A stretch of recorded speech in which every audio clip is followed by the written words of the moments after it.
there is a lot of potential in this region to be connected, and there are two films which will show these things in detail.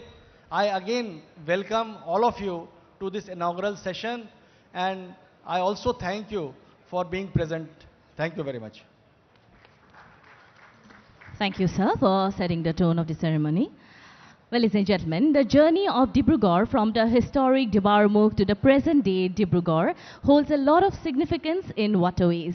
The name Dibru evolved from Dibrugarh River, Dibru which means blister and Garh meaning fort. A riverside fort to be precise. We now present to you an audio-visual on the historic linkages of Dibrugarh with the waterways. Please take a look. স্বকীয় রূপ লই বহাগ্ন আহে কলই ব্রহ্মপুত্রর দুই পারলৈ নহয় জানো এই ব্রহ্মপুত্রর মহান ঐতিহ্যই বাকি लोहित नदी यानी कि ब्रह्मपुत्र के किनारे बसा डिब्रूगढ़ शहर असम के दो प्रमुख शहरों में से एक है। डिब्रूगढ़ को टी सिटी ऑफ इंडिया भी माना जाता है। अहोम भाषा की ऐतिहासिक कृतियों बुरंजी में शहर का नाम टीफाओ दिया गया है, जिसका अर्थ स्वर्ग स्थल होता है। एंग्लो बर्मीज वॉर के पश्चात वर्ष 1826 में अंग्रेज असम पहुंचे। उन्होंने डिब्रूगढ़ को ऊपरी असम में एक प्रशासनिक और वाणिज्यिक केंद्र के रूप में चुना, जिससे डिब्रूगढ़ उत्तर पूर्वी भारत के इस क्षेत्र में गतिविधि का केंद्र बन गया। वर्ष 1842 में डिब्रूगढ़ को लखीमपुर जिले का मुख्यालय घोषित किया गया। 15 अगस्त 1950 में आए भीषण भूकंप से डिब्रूगढ़ शहर की संपूर्ण संरचना में भारी बदलाव हुआ। इस भूकंप के कारण ब्रह्मपुत्र नदी की दिशा ही बदल गई थी, जिससे डिब्रूगढ़ शहर का 1/3 हिस्सा बह गया था। इस ऐतिहासिक शहर ने उस विनाशकारी प्राकृतिक आपदा के बाद अपने आप को न सिर्फ संभाला बल्कि एक नई शुरुआत की, और आज का डिब्रूगढ़ उसी का प्रमाण है। डिब्रूगढ़ पर्यटन की दृष्टि से भी काफी महत्वपूर्ण है। साथ ही साथ मोगा सिल्क की साड़ी एवं मेखला के लिए भी ये शहर प्रसिद्ध है। सुदूर उत्तर पूर्व में तिनसुकिया, शिवसागर और डिब्रूगढ़ असम राज्य को एक अलग पहचान देती है, जो अनंत काल से अहोम सूतिया संघर्ष की वीर गाथा बयां करती है। तिनसुकिया और शिवसागर से तेल, कोयला और नकदी फसलों जैसे चाय, कॉफी, रबर तथा अनानास जैसी सामग्री ब्रह्मपुत्र नदी के माध्यम से बांग्लादेश, कोलकाता और हल्दिया बंदरगाह तक भेजी जाती रही हैं, जहां से इन वस्तुओं को देश भर के साथ साथ विदेशों में भी निर्यात किया जाता रहा है। 1844 में डिब्रूगढ़ से कोलकाता तक जलमार्ग के माध्यम से सामान ढुलाई की शुरुआत हुई। उसी समय बराक, सूरमा, मेघना नदियों के माध्यम से सिलचर से कोलकाता तक माल ढुलाई के लिए जलमार्गों को जोड़ा गया। परंतु 1947 में देश के विभाजन के कारण ये जलमार्ग गंभीर रूप से प्रभावित हुए। माननीय प्रधानमंत्री श्री नरेंद्र मोदी ने जलमार्ग की अनंत क्षमताओं का आंकलन करते हुए पूरे देश में नए जलमार्गों को विकसित करने का संकल्प किया। उत्तर पूर्व में विभिन्न नदियों के तटों पर स्थित एनटीपीसी, एनएचपीसी एवं नीपको आदि कंपनियों के विशालकाय और प्रोजेक्ट कार्गों की ढुलाई के लिए जलमार्ग ही एकमात्र सुगम परिवहन का साधन रहा है। यातायात को और सुगम एवं किफायती बनाने के लिए ब्रह्मपुत्र नदी पर राष्ट्रीय जलमार्ग 2 बनाया गया है, जो सुदूर पूर्वोत्तर और सादिया से डिब्रूगढ़ होते हुए पूरे क्षेत्र को इंडो बांग्लादेश प्रोटोकॉल रूट के माध्यम से देश के प्रमुख बंदरगाहों कोलकाता एवं हल्दिया से जोड़ता है। पूरे क्षेत्र में नौवहन पुनः शुरू हुआ है, जिससे दुर्गम स्थलों को भी जोड़ने में सफलता मिली है। डिब्रूगढ़ और आसपास के क्षेत्र में एक नई ऊर्जा का संचार हुआ है। इससे यहाँ पर रोजगार के नए अवसर बन रहे हैं और नई आर्थिक गतिविधियां शुरू हो रही हैं, जो पूरे क्षेत्र को प्रगति के नए पथ पर अग्रसित कर रही है।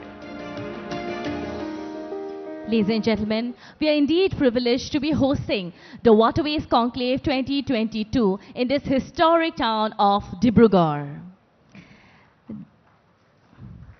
Thank you. The inland water transportation sector can play an important role in improving domestic connectivity and regional integration. We now present to you an audiovisual on regional connectivity through water transport. रूप में अंतर्देशीय जलमार्गों का एक व्यापक network है, लेकिन समय के साथ उनका व्यावहारिक रूप से उपयोग बहुत कम हो गया है। इसका एक प्रमुख कारण रेल और सड़क यातायात का अत्यधिक उपयोग भी है। देश में लगभग 14,500 किलोमीटर नौगम्य जलमार्ग हैं। भारतीय अंतर्देशीय जलमार्ग प्राधिकरण शिपिंग और नेविगेशन के लिए अंतर्देशीय जलमार्गों के विकास और विनियमन के लिए 27 अक्टूबर 1986 को अस्तित्व में आया। प्राधिकरण मुख्य रूप से पोत, पत्तन एवं नौवहन मंत्रालय भारत सरकार से प्राप्त वित्तीय अनुदान के आधार पर राष्ट्रीय जलमार्गों की बुनियादी ढांचे के विकास और रखरखाव के लिए परियोजनाएं चलाता है।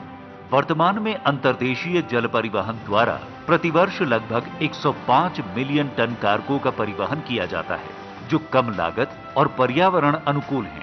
इसका संचालन वर्तमान में गंगा, हुगली, ब्रह्मपुत्र, बराक, गोवा की नदियों, केरल के बैकवाटर, मुंबई में अंतर्देशीय जल और गोदावरी कृष्णा के डेल्टा क्षेत्रों में कुछ हिस्सों तक सीमित है। यद्यपि कुल नौवहन योग्य जलमार्ग की लंबाई 14,500 किलोमीटर है, जिसमें से लगभग 5,200 किलोमीटर नदी और 4,000 किलोमीटर नहरों का ही उपयोग किया जा सकता है। संयुक्त राज्य अमेरिका, चीन और यूरोपीय संघ जैसे अन्य बड़े देशों की तुलना में भारत में जलमार्ग द्वारा माल परिवहन का उपयोग बहुत कम है। अंतर्देशीय जलमार्ग द्वारा कुल माल ढुलाई भारत में कुल यातायात का सिर्फ 2% है। प्रधानमंत्री श्री नरेंद्र मोदी ने जलमार्ग परिवहन की आवश्यकता को समझते हुए देश में जलमार्गों का जाल बिछाने का निश्चय किया और 111 नए जलमार्ग बनाने की घोषणा की। पिछले कुछ सालों में देश में कई जलमार्गों का विकास किया गया है, जहां माल ढुलाई और यात्री परिवहन शुरू हुआ है। इसमें प्रमुख रूप से उल्लेखनीय है राष्ट्रीय जलमार्ग 1 वाराणसी से हल्दिया, राष्ट्रीय जलमार्ग 2 सादिया से ढुबरी, राष्ट्रीय जलमार्ग 16 बराक नदी पर, राष्ट्रीय जलमार्ग 4 आंध्र प्रदेश एवं राष्ट्रीय जलमार्ग 3 केरला। इसी कड़ी में इंडो बांग्लादेश प्रोटोकॉल रूट का भी विकास किया गया है, जो बांग्लादेश के जलमार्ग के माध्यम से देश के पूर्वोत्तर के राज्यों को कोलकाता और हल्दिया बंदरगाहों से जोड़ता है। भारत और बांग्लादेश के द्वारा इस पूरे रूट पर ड्रेजिंग किया जा रहा है, ताकि साल भर इस जलमार्ग पर जहाजों का आवागमन सुचारू रूप से हो सके। इसका 80% खर्च भारत सरकार द्वारा वहां किया जा रहा है। कई दशकों से पूर्वोत्तर भारत उपेक्षित रहा है। पिछले 8 सालों में इस क्षेत्र में भारी विकास हुआ। चीन, म्यांमार, भूटान, बांग्लादेश और नेपाल सीमा से जुड़े होने के कारण पूर्वोत्तर भारत में विकास की प्रबल संभावनाएं हैं। राष्ट्रीय जलमार्ग 2 ब्रह्मपुत्र नदी पर बनाया गया है, जिसकी लंबाई असम बांग्लादेश सीमा पर बसे शहर ढुबरी और असम अरुणाचल प्रदेश के मुहाने पर बसा सादिया के बीच 891 किलोमीटर है। इस पूरे क्षेत्र में रो और रो पैक्स सेवा की शुरुआत की गई है। सुरक्षित नेविगेशन के लिए 4 global positioning system DGPS station Dhubri, Jogighopa, Biswanath Ghat और डिब्रूगढ़ और 12 floating terminal Hatsingimari, Dhubri, Jogighopa, Pandu port, Tezpur, Silghat, Biswanath Ghat, Neamati, Sengajan, Bogibeel, Dibrugarh, Oakland और उरीम घाट पर बनाया गया है। पांडु को एक मल्टी मोडल टर्मिनल के रूप में विकसित किया गया है। इस टर्मिनल में कार्गो हैंडलिंग के लिए ट्रांजिट शेड और कई अन्य सुविधाएं हैं। यहां पर जेटी को 2 स्टार पर बनाया गया है, ताकि पूरे वर्ष माल की ढुलाई आसानी से की जा सके। उत्तर पूर्वी भारत को देश के अन्य जलमार्गों द्वारा जोड़ने के लिए NW2 के व्यापक इस्तेमाल की परिकल्पना बनाई गई है। इसी क्रम में पिछली 5 फरवरी को पटना से 200 टन खाद्यान्न MV लाल बहादुर शास्त्री से सुदूर उत्तर पूर्व में पांडु भेजा गया। ये जहाज NW1 के माध्यम से फरक्का, हल्दिया होते हुए इंडो बांग्लादेश प्रोटोकॉल रूट को पार करता हुआ गुवाहाटी के पांडु मल्टी मोडल टर्मिनल पहुंचा। इस कड़ी में 16 फरवरी को फ्लोटिला राम प्रसाद बिस्मिल, DB कल्पना चावला एवं DB अब्दुल कलाम जहाजों ने टाटा स्टील की 1800 टन माल जलमार्ग द्वारा हल्दिया से पांडु पहुंचाया। भारत के उत्तर पूर्वी क्षेत्र में जहाज की मरम्मत सुविधा का अभाव है और उन्हें ड्राई डॉकिंग मरम्मत के लिए कोलकाता भेजना पड़ता है, जो बेहद खर्चीला और असुविधाजनक है। अब पांडु में ही उत्तर पूर्वी क्षेत्र का सबसे पहला ड्राई डॉक रिपेयर का निर्माण किया जा रहा है। माजुली द्वीप में आवाजाही के लिए रोरो एवं रो पैक्स की सुविधा प्रदान की गई है, जिसके कारण अब लगभग 420 किलोमीटर दूरी मात्र 12 किलोमीटर रह गई। इसी तरह राष्ट्रीय जलमार्ग 16 पर बसा करीमगंज को एक ट्रांसशिपमेंट हब के रूप में विकसित किया जा रहा है, ताकि पूर्वोत्तर राज्यों विशेषकर त्रिपुरा, मिजोरम, मणिपुर और मेघालय को देश के अन्य भागों से जलमार्ग द्वारा आसानी से जोड़ा जा सके। उत्तर पूर्वी भारत एक विशाल अंतर्राष्ट्रीय बाजार के साथ व्यापार का अवसर प्रदान करता है, जिसमें म्यांमार, चीन, Malaysia, Thailand, Singapore, Philippines, Indonesia, Bangladesh और दूसरे पूर्वी एशियाई देश शामिल हैं। इसमें व्यापार एवं वाणिज्य के परिदृश्य का कायापलट करने की असीमित क्षमता है। Ladies and gentlemen, from this very platform, with a round of applause, let us thank the Honorable Prime Minister of India, the Honorable Union Minister and the Chief Minister of Assam for taking the waterway sector of this region to newer heights. Now, may I request the Chairman, Northeast Chapter, ICC, Mr. Mahesh Kumar Sohoria, to kindly deliver his speech.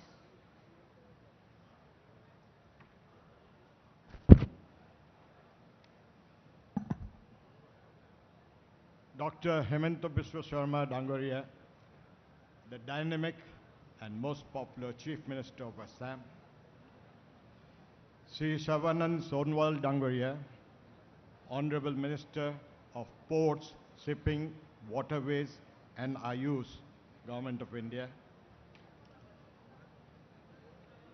all the dignitaries on the dais, dignitaries and honorable members and ministers who would be joining us virtually from Delhi and Bangladesh, ladies and gentlemen. On behalf of ICC, I welcome you all this morning to this historical conclave. Friends, the waterways network of the United Kingdom played a vital role in the Industrial Revolution and is given credit to the empowerment of UK. Closer to home, Thailand's economy is based on waterways. Netherlands is another country which thrives on waterways. The Netherlands has the densest network of inland waterworks in Europe, which is characterized in many ways. Friends, I belong to, though young, but I belong to the generation which has witnessed the then excellent waterways in Assam and the poor road work. We could not travel even 100 kilometers from Dibrugarh without the necessity of crossing at least one ferry. Dibrugarh to Naharkatia, Namru, Sadya from Dhola, Dibrugarh to Dhamaji and North Lakhimpur. As a student, when I accompanied my father to visit one of our tea gardens called Tarajahan, less than 80 kilometers from here, after crossing Naharkatia by ferry, we could only travel by boat through river Buri Dihing. All inputs were transported through river and teas also dispatched by boats to Dibrugarh, from where it was transshipped to steamer on way to London via Calcutta docks. Much later, friends, meter gauge line was utilized to cross Brahmaputra via railway bridge on way to Salimar station in Kedapur. As you have seen in the video, Government of India, under the leadership of Honorable Prime Minister Modi ji, with Mr. Sonowal ji leading in the Ministry of Shipping and Riverways, it has been possible to break through what has been our dream for quite some time. We have really been able to ship from mainland India to northeast via Bangladesh, and it is a great achievement. Friends, river navigation is just not an economic mode of transport of goods and passengers. It is an economic transformation, impact on life all along the route settlement takes place. I thank the Honorable Minister Sonowal Dangoria for fast-tracking the waterways connection to Dibrugarh and bring back its past glory and for holding the important conclave. I thank Honorable Chief Minister, the dynamic Chief Minister of Assam, for personally being present and for supporting this event. I would like to request all of you to join me to appreciate and to honor the great efforts which has been made by Sonwalji Dangoria and Dr. Sharmaji Dangoria. Thank you, sirs. Thank you, friends.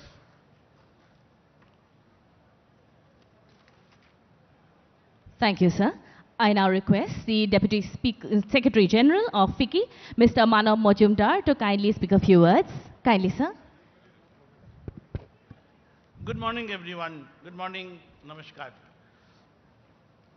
Sri Himanta Vishwa Sharma ji, Honorable Chief Minister of Assam, Sri Sarvananda Sonowal, Honorable Union Minister of Ports, Shipping, Waterways and Ayush,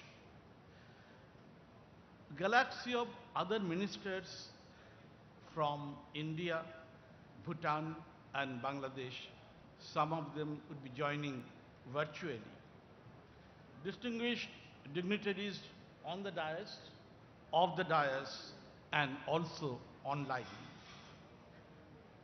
Delegates, friends from the media. I join Sri Bandyopadhyay and Sri Shaharia in welcoming you all to this important conclave on behalf of FICCI, Federation of Indian Chambers of Commerce and Industry. We at FICCI are most thankful to the Inland Waterways Authorities of India, IWAI, for kindly giving us the opportunity to join the conclave as industry partner. Ladies and gentlemen, as we all appreciate and recognize, waterways are a cost-effective and environment-friendly means of transport. Efficient utilization of this means will provide a boost and fillip to the industrial development not only in the Northeast region, but India's industrial development along with and commercial relations with neighboring countries. It would create several new economic opportunities for the citizens in the region.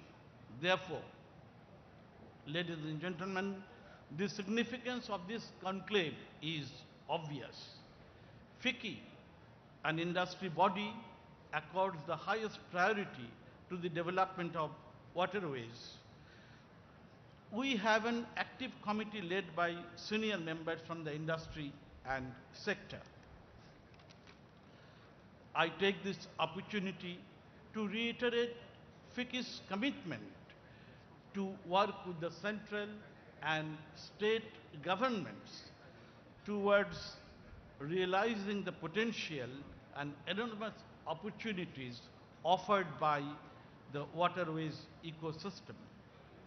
Before I conclude, I would like to once again thank the Inland Waterways Authority of India for providing this opportunity to FICCI to participate in this event. Thank you, ladies and gentlemen, for your kind attention. Jai Hind. Thank you, sir, for your words. I now request the Secretary, Ministry of Port Shipping and Waterways, Government of India, Shri Sanjeev Ranjan, to kindly speak a few words. Kindly, sir.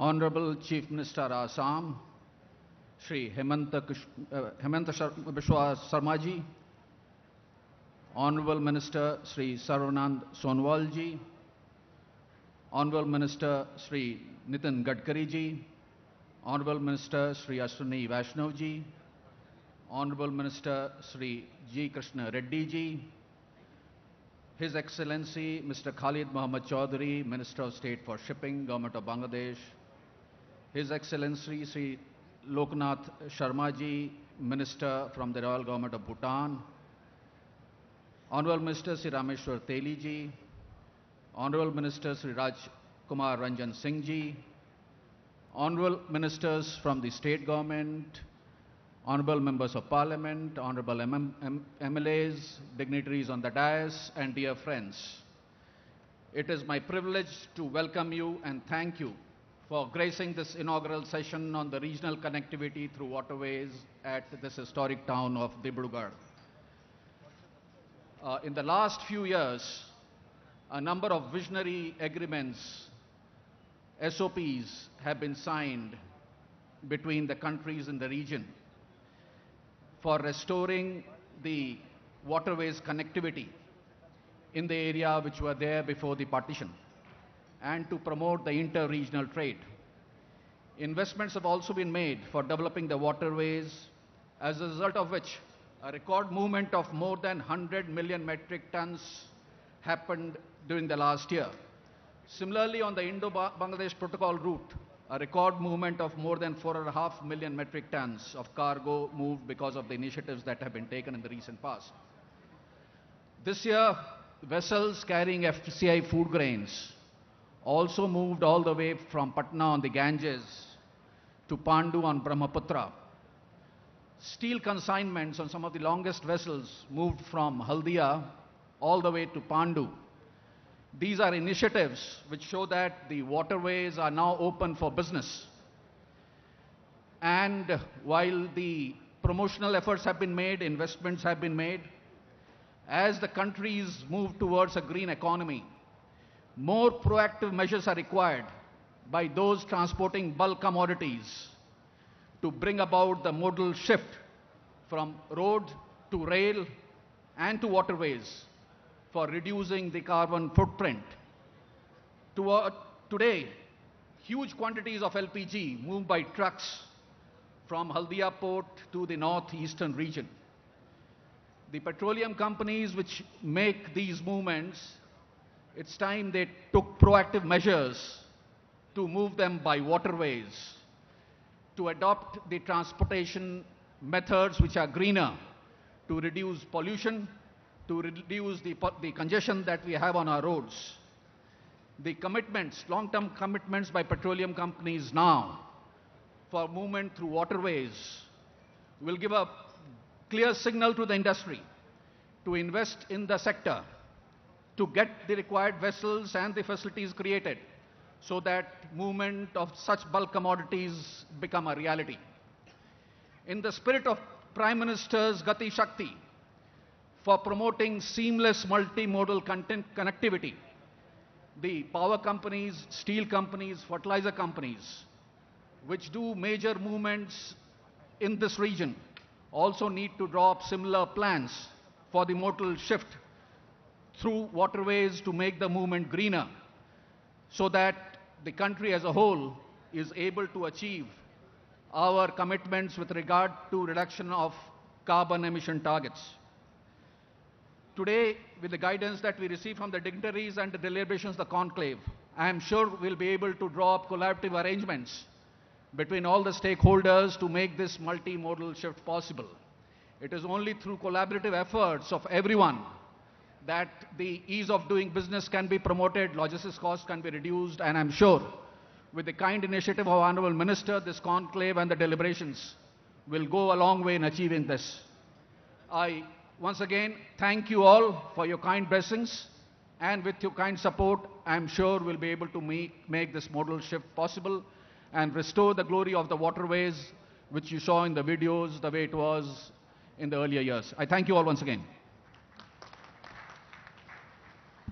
Thank you, sir. I now request the Honourable Minister of Water Resources and Relief and Disaster Management, Government of Manipur, Shri Wangbo Neomai, sir, to kindly speak a few words on this occasion. Kindly, sir.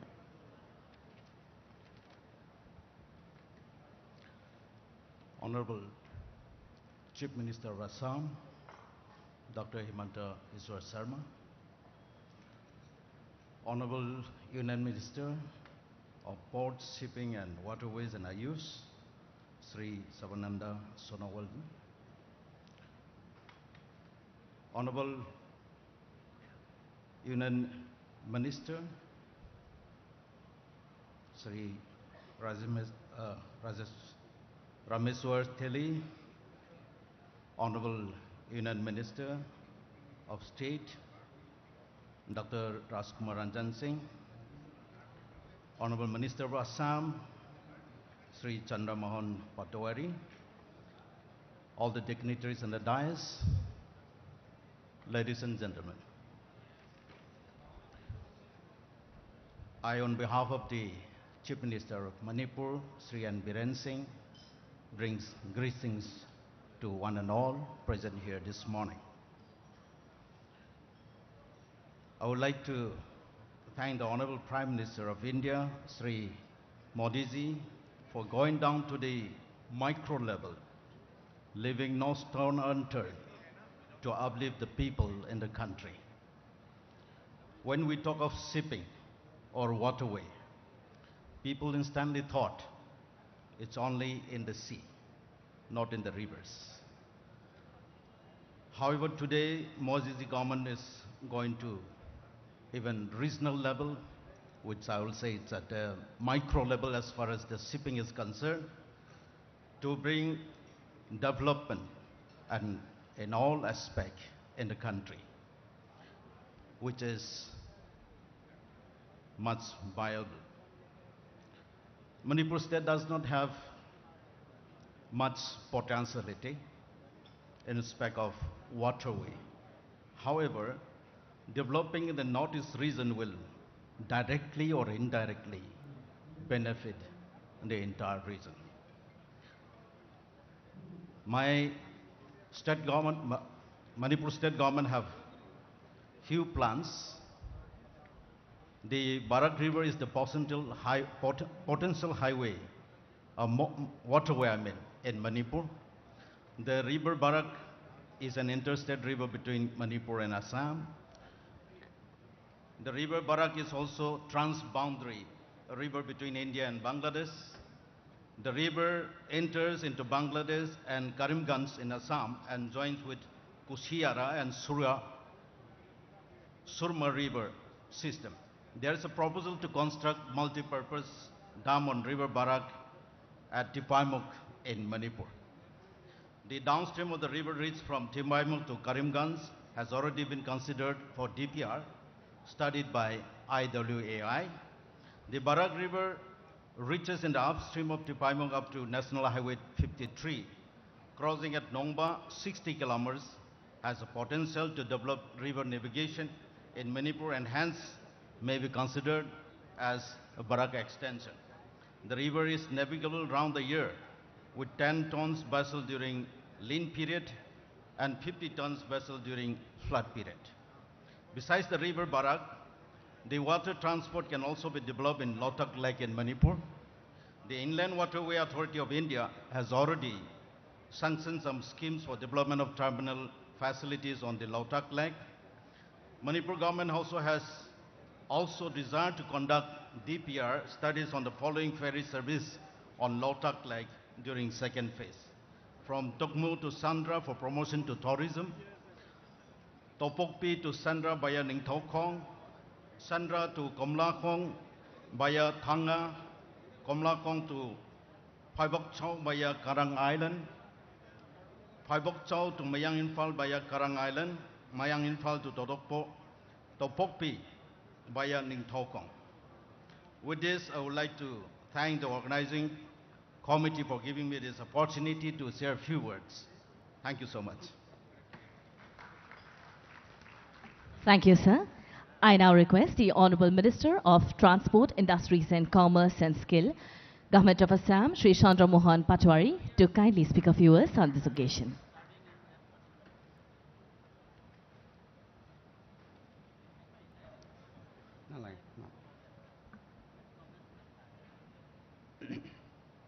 Honorable Chief Minister of Assam, Dr. Himanta Biswa Sarma ji, Honorable Union Minister, Shipping, Port, Waterways and Ayush, respected Sri Sarbananda Sonwal ji, His Excellency Economic Affairs Ministers, Royal Government of Bhutan, Loknath Sharma ji, Honorable Minister of State External Affairs, Ranjan Singh ji, Honorable Minister of State Petroleum and Natural Gas, Sri Rameshwar Teli ji, MPs and MLAs and dignitaries on the dais. First of all, I'd like to extend our heartiest thanks to Ministry of Port, Shipping and Waterways under the leadership of Sri Sarbananda Sonowal ji for organizing this water conclave in Assam. In Assam, we have 44 rivers, and out of 44 rivers, Government of India, Ministry of Shipping and Port declared 15 numbers of rivers as national waterways. Brahmaputra is national waterways 2, and Barak is national waterways 16. So total 15 numbers of rivers are declared as national waterways of national waterways. So that way the potentiality of water route connectivity with the neighboring countries is now easy for Assam, because before independence we have got this water route to export our goods for commerce and trade to the world, because we got connected with Mongla and Chittagong port, through which we were able to export our goods, and our commerce and trade was improved before independence. After independence, because of whatever reason, so our access to Mongla and Chittagong port is stopped.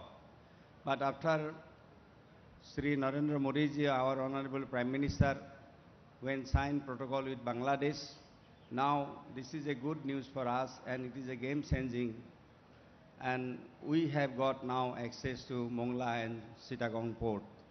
And NWAI already dredged Barak River, and Brahmaputra River is under dredging. So that way this water connectivity will improve the trade and commerce of Assam and northeastern regions.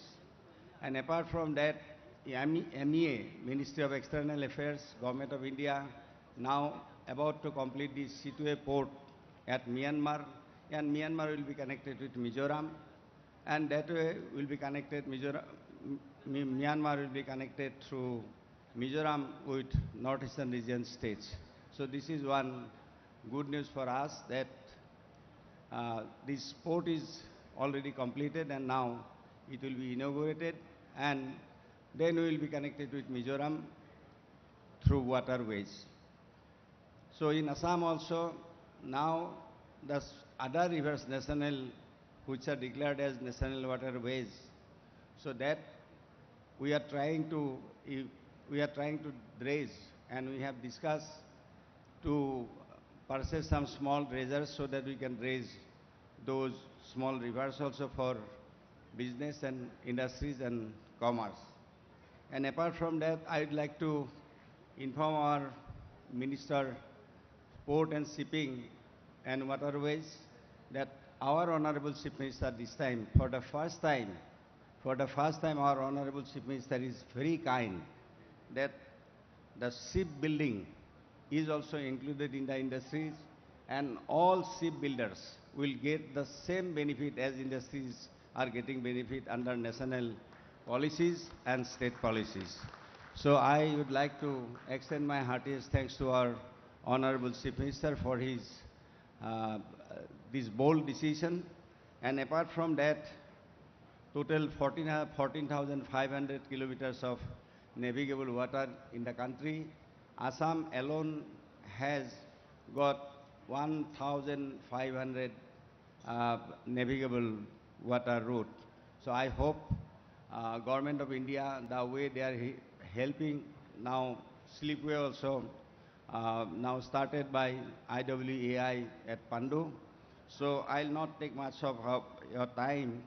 I'd like to extend thanks to Ministry of Shipping, Port and Waterways and Honorable Minister Sri Sarvando Sonowal for organizing this water conclave here in Assam, which will give us a boost to develop our water connectivity for trade and commerce. And I would like to extend my heartiest thanks to our Honorable Chief Minister because of his initiative and visionary advices given to us to develop the water connectivity in the state and as well as with the neighboring countries. With these few words, thanking you all, I conclude my speech. Thank you. Thank you, sir, for your speech. I now request the Honourable Minister of State, Ministry of External Affairs, Government of India, Dr. Rajkumar Ranjan Singh ji, to kindly speak a few words on this occasion. Kindly, sir.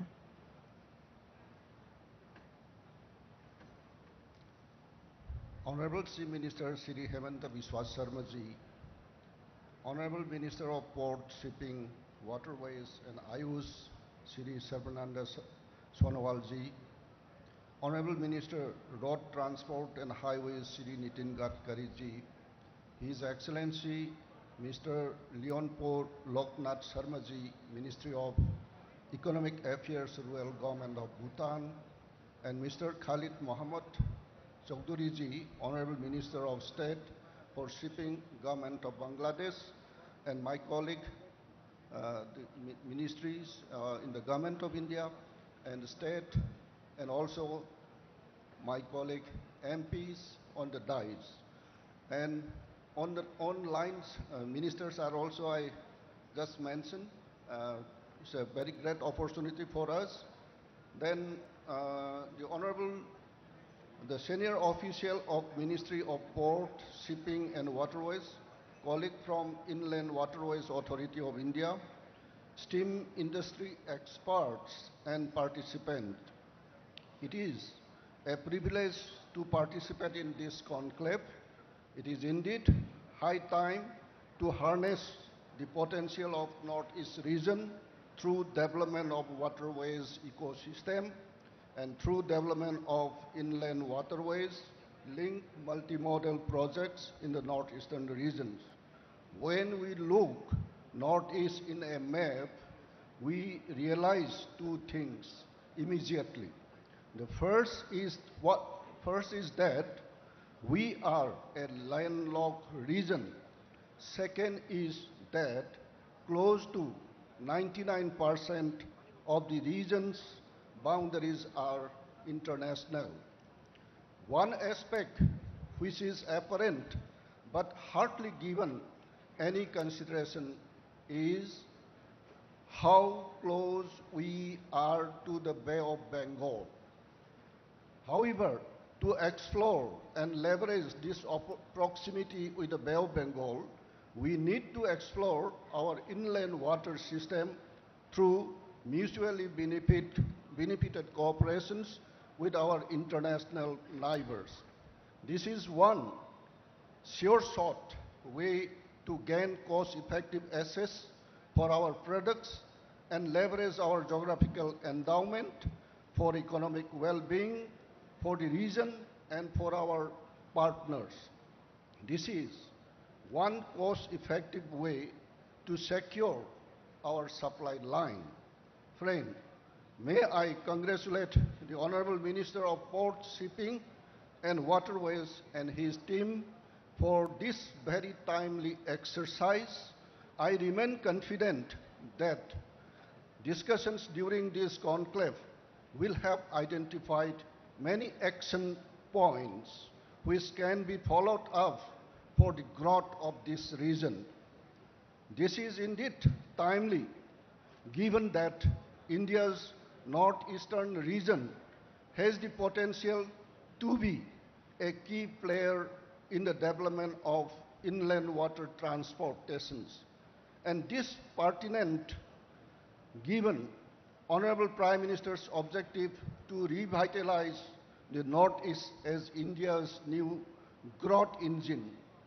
Utilizations of our rivers as a cost-effective, swift, and environmental-friendly mode of transportation will play a major role in this. Friend, the region shared by India and Bangladesh have always been connected by rivers. Our shared rivers have carried people and cargo for ages. Over our shared history, the great river system of Ganga, Padma, and Meghna built the majestic center of trade and culture in the region. I am reminded of the poignant song by Bhupen Hazarika, Ganga Amar Ma, Padma Amar Ma, which involved so much emotion among people in both countries and reflect the attachment that people of both countries share for our common river. Our two countries, in fact, share 54 common rivers, probably the most among any two countries in the world. It is true that some of the old linkages were disturbed during the colonial era and especially immediately after the partitions. The first and forward to more recent past in India is that after the birth of Bangladesh in the year 1972, landmark Protocol on Inland Waterways Transit and Trade soon after the historic liberation of Bangladesh was signed. And now we added another two more protocol routes in this area.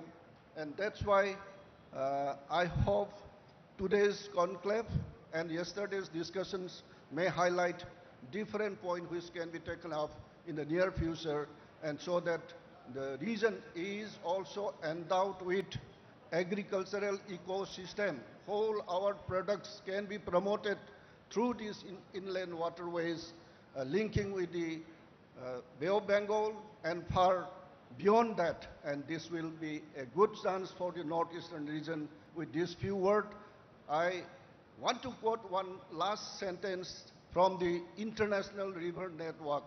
When the river flows, biodiversity is grow. Like that, when northeastern river flows, our civilization grows and promote our trade. Jai Hind, Jai Assam. Thank you. Thank you so much, sir, for your valuable words. I now request the Honorable Union Minister of State for Petroleum and Natural Gas, Government of India, Shri Rameshwar Teliji, to kindly deliver his valuable speech. Kindly, sir.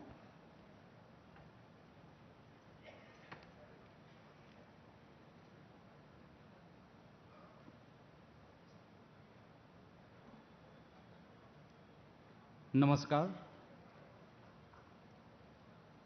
Waterways Conclave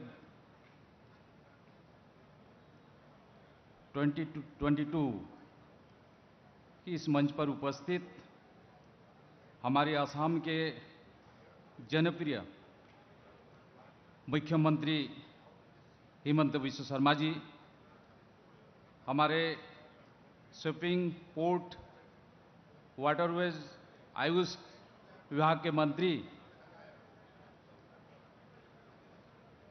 Sarbananda Sonowal जी, हमारे बांग्लादेश के shipping minister Khalid Mahmood Chaudhary जी, Bhutan royal government के हमारे मंत्री लोकनाथ शर्मा जी, भारत सरकार के हमारे साथी राजकुमार रंजन सिंह जी, असम सरकार के मंत्री चंद्रमन पटवारी जी,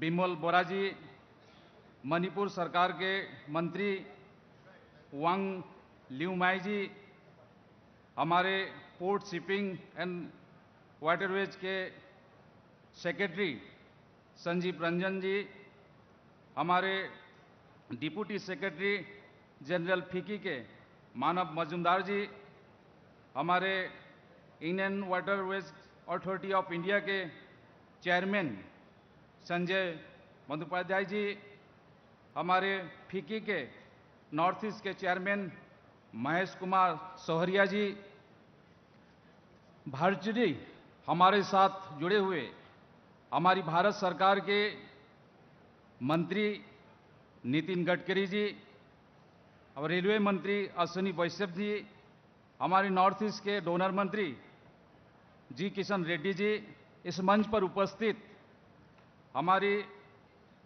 साथी दिलीप सैकिया जी एमपी हरिंद्र सिंह बे जी, एमपी तोपन गोगोई जी, विधायक तेरस ग्वाला जी, विधायक पुनाकन बोरुआ जी, भास्कर बोरुआ जी और यहाँ उपस्थित सभी अतिथिगण, मीडिया के साथीगण, भाइयों और बहनों, यह हमारे लिए बहुत ही खुशी की और गर्व का विषय है कि वाटरवेज कॉन्क्लेव 2022 का आयोजन डिब्रूगढ़ में किया गया है। सदियों से नदियों का इस्तेमाल माल और जन परिवहन के लिए किया जा रहा है। आज भी नदियों के जरिए भारी सामान को ले जाना सड़क या रेल के मुकाबले सस्ता और कम प्रदूषण फैलाने वाला होता है, परंतु रेलवे के बढ़ते हुए विकास के साथ जलमार्ग से यातायात काफी हद तक गिर गया है। इस परिस्थितियों को बदलने के लिए तथा जलमार्ग और बंदरगाहों के जरिए विकास को एक नई गति और शक्ति देने के लिए माननीय प्रधानमंत्री श्री नरेंद्र मोदी जी के नेतृत्व में सागरमाला कार्यक्रम शुरुआत की गई है। इसके साथ साथ 111 जलमार्ग को राष्ट्रीय जलमार्ग के रूप में घोषित किया गया है। गंगा नदी पर स्थित राष्ट्रीय जलमार्ग 1 को घोषणा 1986 में ही कर दी गई थी, परंतु इसका उचित विकास नहीं हो पाया था। माननीय प्रधानमंत्री के मार्गदर्शन के पश्चात अब इस जलमार्ग पर वाराणसी, साहेबगंज और हल्दिया 3 मल्टी मॉडल टर्मिनल का निर्माण किया जा चुका है। करीब 900 किलोमीटर लंबी राष्ट्रीय जलमार्ग 2 असम के सदियों को बांग्लादेश सीमा पर स्थित धुबरी से जोड़ता है। इस जलमार्ग के जरिए समस्त पूर्वोत्तर को जोड़ने और उनके संपूर्ण विकास के उद्देश्य से महाबाहु ब्रह्मपुत्र प्रोजेक्ट का शुरू किया गया है। इस प्रोजेक्ट के तहत जोगीघोपा में मल्टी मॉडल लॉजिस्टिक पार्क का निर्माण किया जा रहा है। पांडु गुवाहाटी में शिपिंग रिपेयर की फैक्ट्री तैयार की जा रही है। राष्ट्रीय जलमार्ग 2 के अलावा बराक नदी पर स्थित राष्ट्रीय जलमार्ग 6 को भी तेजी से विकसित किया जा रहा है। राष्ट्रीय जलमार्ग 1 उत्तर प्रदेश, झारखंड और पश्चिम बंगाल की करीब 1700 किलोमीटर लंबी भारत बांग्लादेश प्रोटोकॉल मार्ग से बांग्लादेश तक जोड़ता ही है। साथ ही इस राज्यों को राष्ट्रीय जलमार्ग 2 के जरिए उत्तर पूर्व भारत से भी जोड़ देता है। इसका जीता जागता उदाहरण हाल ही में देखा गया है। पटना के गायघाट टर्मिनल से करीब 2400 किलोमीटर की दूरी तय करते हुए और पश्चिम बंगाल और बांग्लादेश होते हुए 2000 मैट्रिक टन चावल लिया हुआ जहाज एमवी लाल बहादुर शास्त्री गुवाहाटी के पांडु बंदरगाह पहुंचा। जलमार्ग से यातायात पूर्व से सरल आवाजाही का विकल्प देखकर समय और ईंधन दोनों को बचत कर रहा है। असम के माजुली द्वीप और निमाती के बीच शुरू की गई रोरो सेवा के कारण इनके बीच की दूरी मात्र 13 किलोमीटर ही हो गई है, जो कि पहले तेजपुर पुल के जरिए 423 किलोमीटर थी। वर्तमान में बांग्लादेश के अलावा भारत सरकार म्यांमार के साथ भी काम कर रही है। हल्दिया कलकत्ता बंदरगाह को म्यांमार और कालादान नदी के जरिए मिजोरम और अन्य पूर्वोत्तर राज्यों से भी जोड़कर वैकल्पिक रास्ता तैयार हुआ है। पूर्वोत्तर में विकसित जलमार्ग का महत्व इसीलिए है कि क्योंकि यह चिकन नेक कहे जाने वाले सिलीगुड़ी कॉरिडोर के विकल्प के रूप में उभर सकते हैं। हमारे पेट्रोलियम और प्राकृतिक गैस मंत्रालय के नॉर्थ ईस्ट विजन 2030 के तहत प्रमुख क्षेत्रों में पड़ोसी देश बांग्लादेश, नेपाल और भूटान के साथ हाइड्रोकार्बन लिंकेज और व्यापार के अवसर तलाश करने के साथ साथ इस क्षेत्र में रोजगार बढ़ावा भी शामिल है। इस दिशा में मंत्रालय ने 1 लाख करोड़ रुपए की तेल और गैस परियोजनाओं की मंजूरी दी है और आशा है कि यह वर्ष 2025 तक पूरी हो जाएगी। जलमार्ग से यातायात इस विजन को सफलता में एक अहम भूमिका निभाएगा। असम स्थित oil and natural gas Piyush ने जलमार्ग यातायात के लिए कई पहल की है। नुमलीगढ़ रिफाइनरी अपने 6 मिलियन मीट्रिक टन की क्षमता विस्तार के प्रोजेक्ट में जलमार्ग यातायात का उपयोग करेगा। दहेज, हजीरा एवं मुंबई से आने वाले भारी उपकरणों को हल्दिया बंदरगाह तक लाया जाएगा, जहां से राष्ट्रीय जलमार्ग 2 से होते हुए इन्हें धनसिरी तक लाया जाएगा। इसके पश्चात धनसिरी नदी पर स्थित राष्ट्रीय जलमार्ग 31 से इन्हें NRL की जेटी तक लाया जाएगा। इतना ही नहीं, डिब्रूगढ़ स्थित ब्रह्मपुत्र केकर एंड पॉलीमर लिमिटेड BCPL भी ने अपने कच्चे माल के आगमन के लिए हल्दिया बंदरगाह के साथ MOU साइन कर चुका है। इसके अलावा वर्ष 2021 में विश्व के सबसे बड़ी गैस वाहक कंपनी ने जलमार्ग 1 और जलमार्ग 2 द्वारा LPG के यातायात के लिए जलमार्ग प्राधिकरण के साथ समझौता किया है।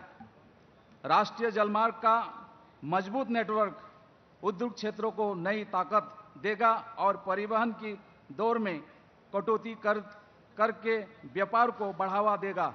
नई नौकरियां बहाल होगी और क्रूज पर्यटन जैसे नए अवसर उपलब्ध होंगे। सड़कों और रेल का बोझा कम होगा और प्रदूषण घटेगा। किसानों और छोटे व्यापारियों को भी मदद मिलेगी, जिससे क्षेत्रीय विकास के नए अवसर उपलब्ध होगी। मैं आशा करता हूं कि हम सब मिलकर माननीय प्रधानमंत्री जी के जलमार्ग की शक्ति से देश के विकास को ऊंचाई देने के इस सपनों को सफल बनाने में महत्वपूर्ण योगदान देंगे। धन्यवाद। जय Hind.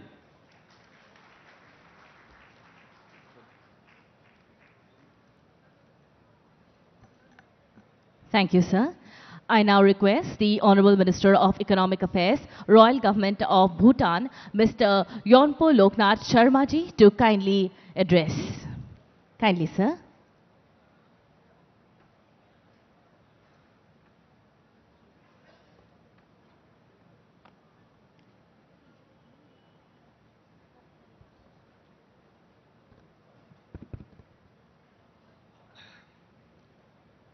Kususampo. Good morning, Kabrabat, Namaskar. Your Excellency Sri Savananda Sonowal, Minister of Ports, Shipping, Waterways and Oils, Government of India. Your Excellency Sri Hemanta Biswa Sarma, Chief Minister Assam. Rest of the Indian Minister Sri Gadkari and Aswaniji attending virtually. Minister from Bangladesh, rest of the ministers attending here, Secretary of Shipping, Chair of Indian Waterways Authority, distinguished representative from the various agencies and institutions, ladies and gentlemen, I would like to convey the greetings of His Majesty the King, the Honorable Prime Minister, and people of Bhutan. It brings me great pleasure to be here today for the Waterways Conclave 2022. I take this opportunity to extend my warmest felicitations and appreciation to the Inland Waterways Authority of India and the Federation of Indian Chambers of Commerce and Industry for organizing this timely conclave. I must also thank the district administration of Dibrugarh for your unconditional support hosting this. India and Bhutan have always had close relations and trade between the two countries is an important component of the relationship. Northeast or Assam was the major trading hub of our ancestors, as we heard over the sleep stories then of Hatisar, Daranga, Gudama and others. The trade between Bhutan and India is increasing and will. And let's work towards enhancing link between Assam and eastern part of Bhutan that has huge potential in terms of economy of scale. Leveraging waterways is the answer, as we have more good and big rivers contributing to Brahmaputra as its sibling. The economic geography of Bhutan favors trade with India, and I'm pleased to share that India constitutes to remain Bhutan's top trading partner, both in terms of export and import. As per our official statistics, trade between India and Bhutan in 2020 alone was recorded at rupees 94.89 billion. That's 82% of the volume. We have a linked and established MOU with Bangladesh on the use of inland waterways through Brahmaputra, entering at Chilmari port, and Bangladesh had been very considerate. It goes as far as Narayanganj and Mongla. We will have to operationalize this potential fully to diversify our trade. For last 3 years, I had been talking on this link, that is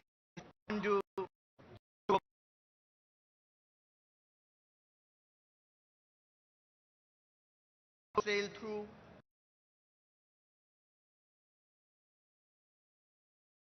gentlemen, history repeats, and it is repeating as we start putting importance to marine transport, which is probably the oldest form of transport known to humankind. As humankind and technology evolved over the centuries, push for speed, fastness, desires, and uncontrolled economic growth forgot that basic sustainability. Let me not go into scientific justifications, carbon footprint capacity, etc., as professionals and specialists are here to talk about that.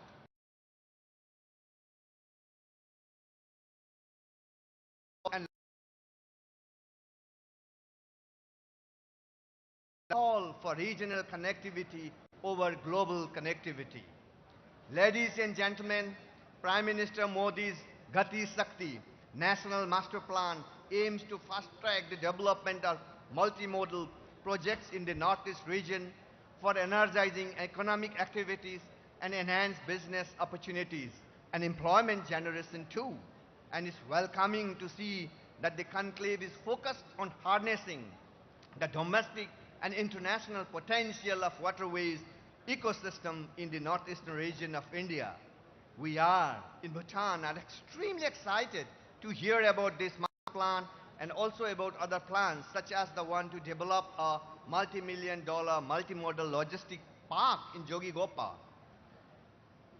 We will be beneficiaries. This will be a game changer in this region.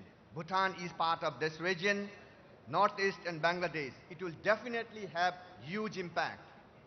I, on behalf of my delegation, would like to once again thank Indian Waterways Authority, FICCI, and other associated organizers for this.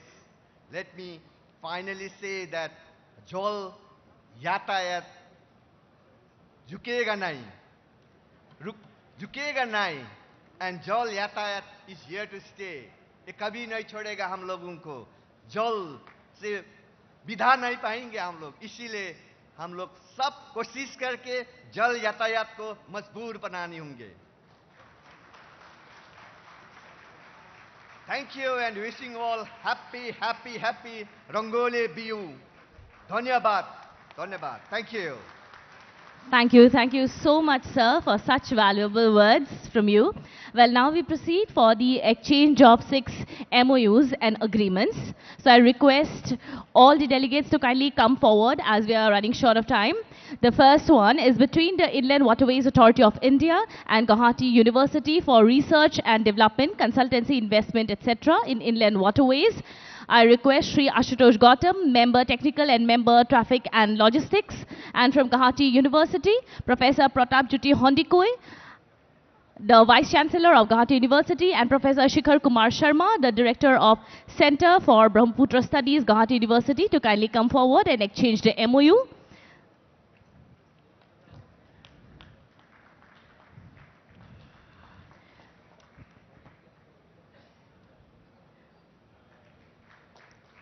For the next MOU, I invite Sri S.V.K. Reddy, Chief Engineer Technical, and Sri Amit Agarwal, Director Rajesh Auto. This agreement is between Inland Waterways Authority of India and Messrs. Rajesh Auto Merchandise Private Limited for operation and maintenance of temporary terminal at my West Bengal.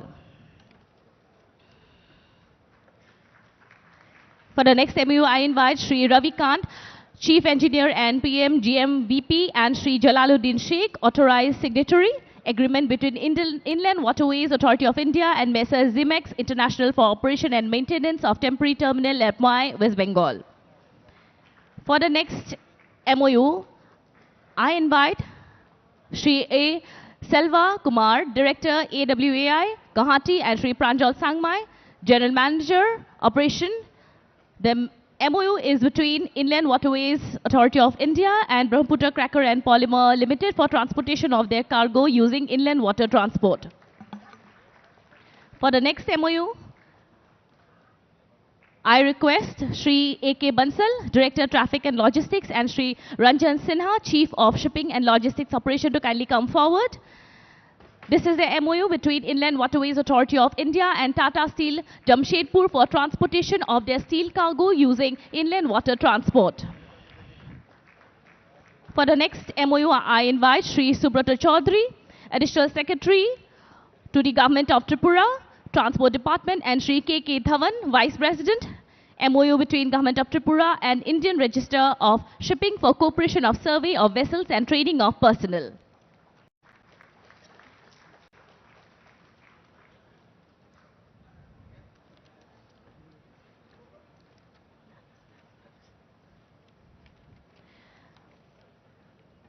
And now, may I humbly request the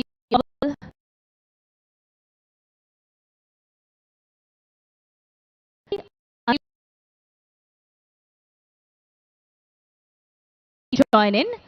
Ladies and gentlemen, with a thunderous round of applause, a plaque for the cargo terminal at Sonamura, Tripura, and the plaque for the floating jetty at Bogibeel and Guijan, Assam. So here, the left of the stage, we have the plaque for the cargo terminal at Sonamura and floating jetty at Bogibeel and Guijan.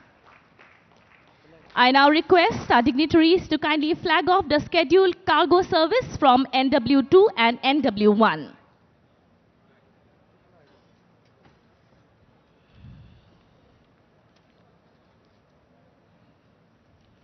Ladies and gentlemen, shall we continue with a round of applause as our dignitaries are flagging off the scheduled cargo service from NW2 and NW1.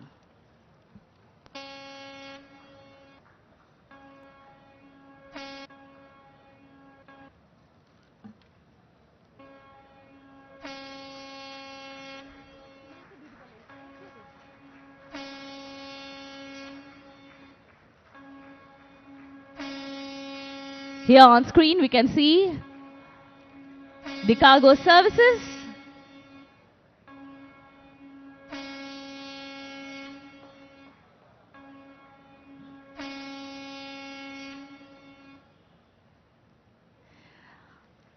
Thank you, everyone. Well, ladies and gentlemen, we are extremely elated to be joined virtually by the Honorable State Minister of Shipping, Government of Bangladesh, Mr. Khalid Mohammed Chaudhry. So may I now humbly request you, sir, to kindly deliver your speech virtually in this occasion.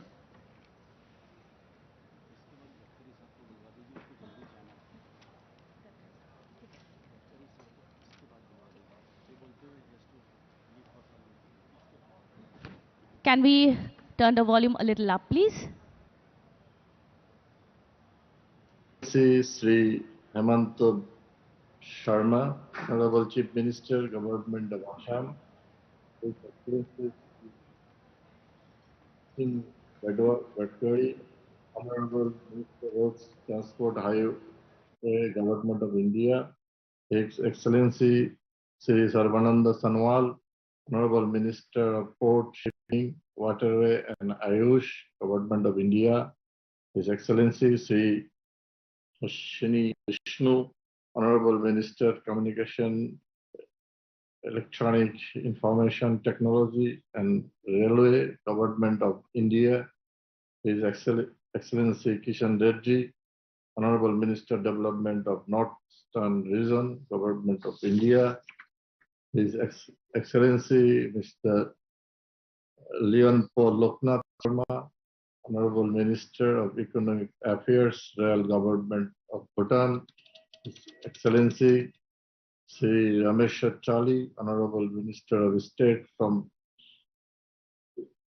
Petroleum and Natural Gas, Government of India, His Excellency Raj Kumar Ranjan, Honorable Minister of State, Ministry of External Affairs, Government of India, His Excellency Sri Ang Naman, Honorable Minister of Water Resource, Relief and Disaster Management, Government of Manipur, Chairman of the Inland Waterway Authority of India, Mr. Sanjay Bandyopadhyay, distinguished guests, ladies and gentlemen, Assalamu alaikum. Very good afternoon to you all.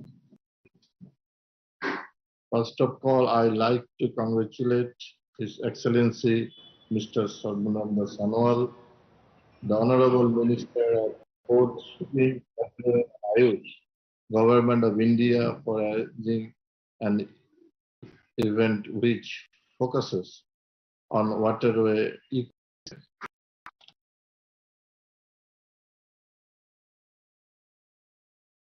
agriculture and natural resource for living of the people of this region. Make it very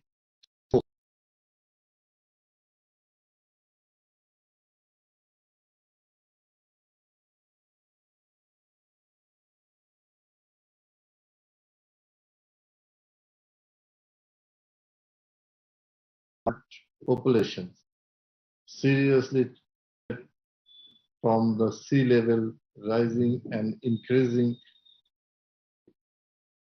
incidents of extreme events such as flood, cyclone, storm, and irregularity of monsoon are gradually posing more threat to the people of this region.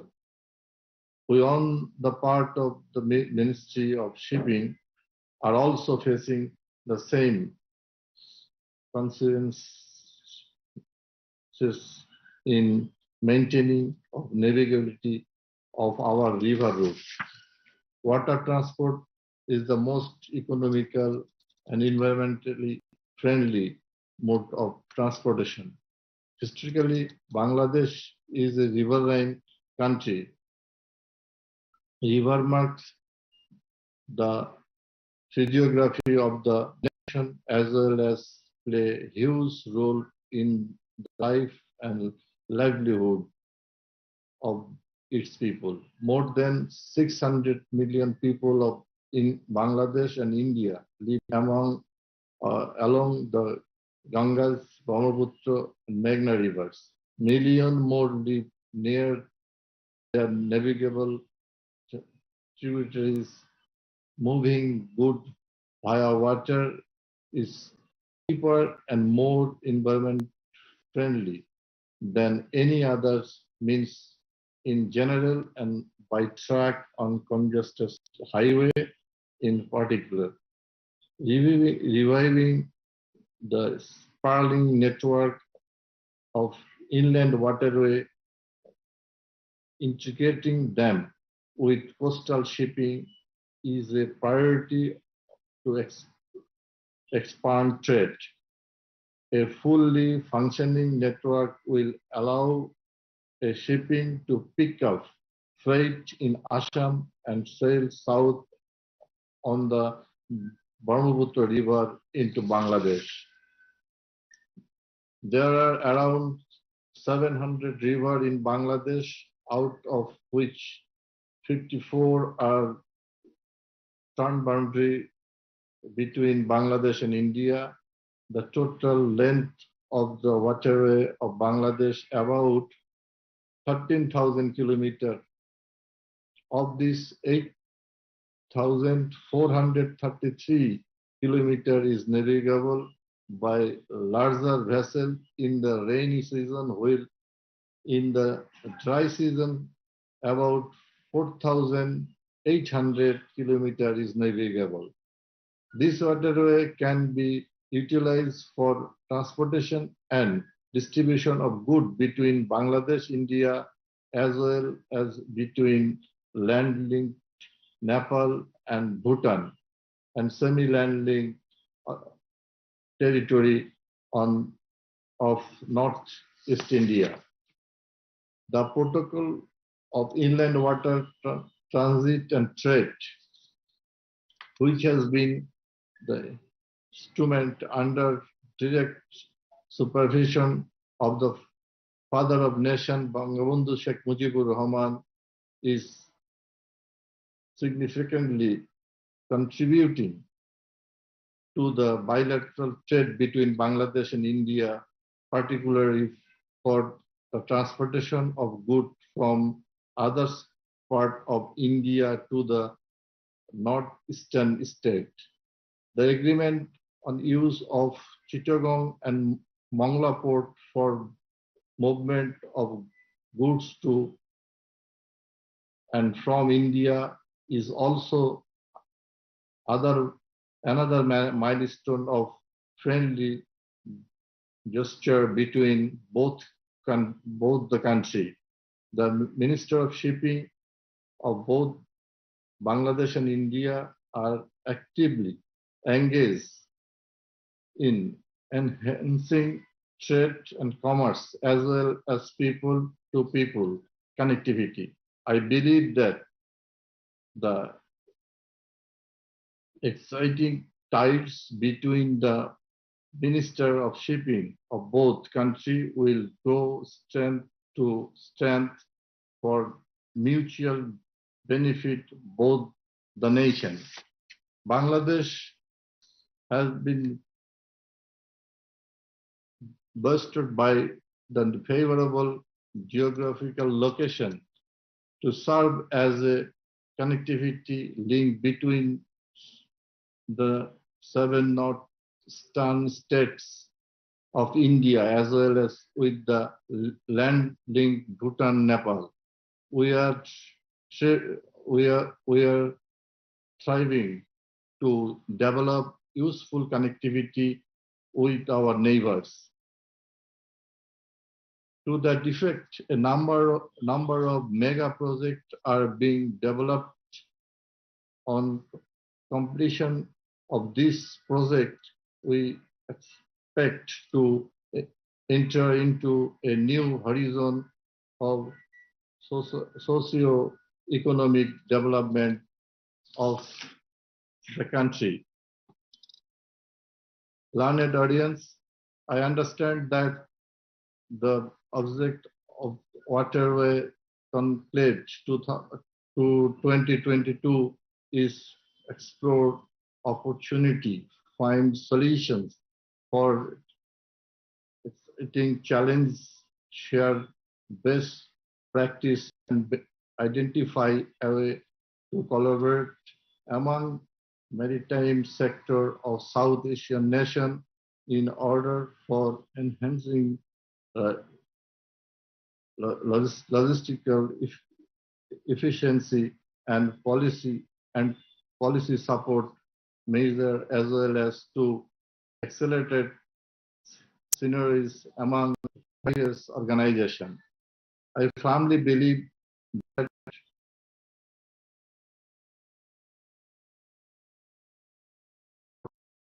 designing mechanism and means may effectively help us facing the challenge of the ecosystem.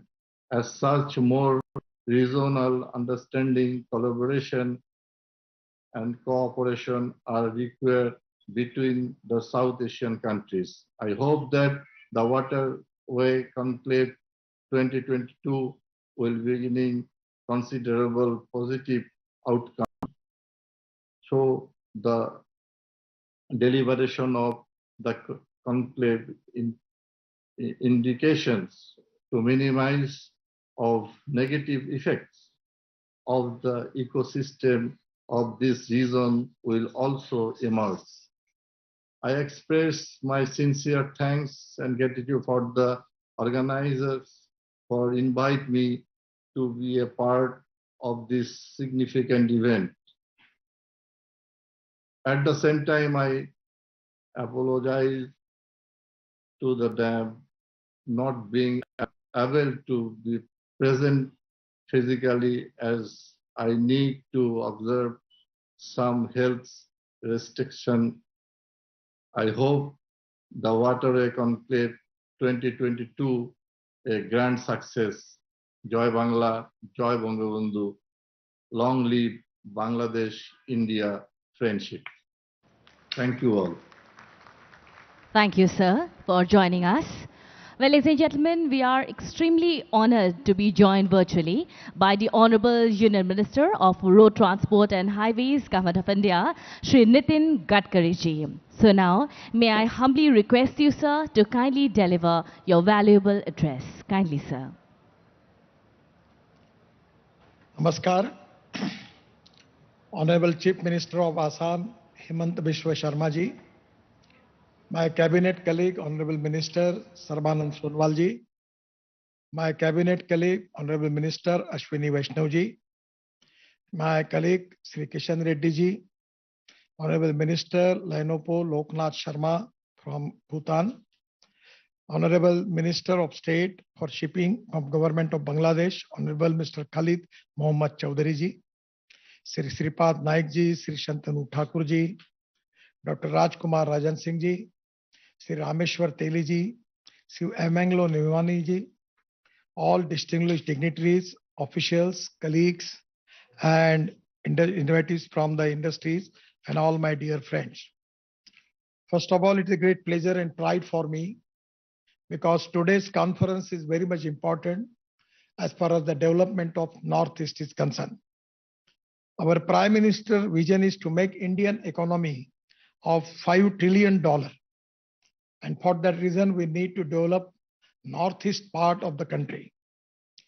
We have a special focus on Northeast and development of Northeast region and to improve GDP contribution in the country's contribution from Northeast. The region is geographically diverse, having natural beauty, rich biodiversity, and unique cultural heritage. Ample tribal forest resources, huge tourism potential, and despite of many challenges, the region has immense potential for development. The appropriate policies with an emphasis on sustainable connectivity and industrialization is the need of the hour. I always telling to the people that the four important things are very important. One is water, power, transport, and communication. Without that, we cannot get industry. And without industry, we cannot create employment potential. And without employment potential, we cannot increase per capita income and GDP. And that is exactly the most important thing related with the Northeast. Now, first of all, the Prime Minister Modi ji's leadership has given tremendous opportunity to the Northeast region. And he has specially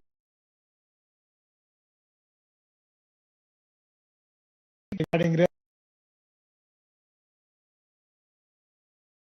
waterways.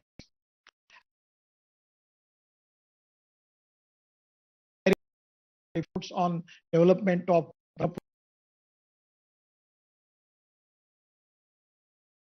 connectivity between India and Bangladesh through Brahmaputra. The logistic efficiency is very important. In the China, the logistic cost is 8 to 10%. In the European countries, it is 10 to 12%. In the USA, it is 12%. Unfortunately, in India, it is 16 to 18%. Without reducing the logistic cost, it is very difficult for us to develop more trade, business, industry in the country. Now, the problem is that by going by road, if the cost is 10 rupees, going by railway is cost is 6 rupees, going by waterways, the cost is only 1 rupees. And the most important thing is the waterways are very important as far as the logistic cost is concerned. The logistic efficiency through waterways is the ultimate mission for all of us. The current logistic cost is very high, and that is exactly where we need to reduce it up to 8 to 10%. The export will grow and our products will become globally competitive. We have a lot of trade business between Bangladesh and India. Bangladesh has got tremendous potential for export of the ready-made garments, but the problem is logistic. Their ports are also, they are facing crucial problem. By developing these natural rivers on a waterways, here they can transport, they can export their goods by way of waterways. Exactly, it is the golden opportunity for Bangladesh. Presently in the freight share, the 60% of share is the road, 35% is of railway, 6% is the waterway, and less than 1% is from the air. The freight economy, the waterway is 0.75 per ton per kilometer, rupees 0.75 per ton per kilometer. Railway is 1.5 rupees per ton per kilometer, and road is 2.5 rupees per ton per kilometer. The passenger economy is also the going by road, it costs 10 rupees, and where going by waterways is only 1 rupees. I request Honorable Minister Sarbanand Sonowal that the fuel is very important. Today, the petrol price and diesel price are increased. The Assam Petroleum is manufacturing 100 ton of methanol per day. And now they are increasing their capacity to making 500 ton of methanol per day. And methanol is, as compared with diesel, methanol rate is only 22 rupees per liter. And we can even develop marine engine. And presently diesel engine convert into methanol engine. The technology is available. Government has already approved lot of decision regarding methanol. Now the 15% methanol can add into the diesel, and that is going to reduce the cost. So my request is already the one of the Swedish company, they have got the technology by which they are changing their engine by special technology by kit and converted into methanol. And methanol is a fuel available in Brahmaputra, available in Assam. It can reduce the logistic cost by 50%. So my request to Honorable Minister Sonowalji to please concentrate on this subject. This is very important. The inland waterway transport is very important. I got opportunity as a shipping minister to start first waterway between Varanasi to Haldia of 1,350 kilometers, having the 4 multimodal hub. One is at Varanasi, Gazipur, Haldia, and Sahibganj. And the 40 river ports are there. And through Varanasi, it can connect to central India also by road. So there is a huge opportunity that we can start a lot of transport from this waterways. Inland waterways role is very important because it is fuel efficient, cost effective, and environment friendly mode of transport. Share of inland waterway transport in Europe, China, Vietnam, and Bangladesh is more than 8 to 10%, while of India it is only 2%. Rich presence of rivers in northeastern state must be utilized for develop water-based transport infrastructure, and it is the gate strength of the waterways.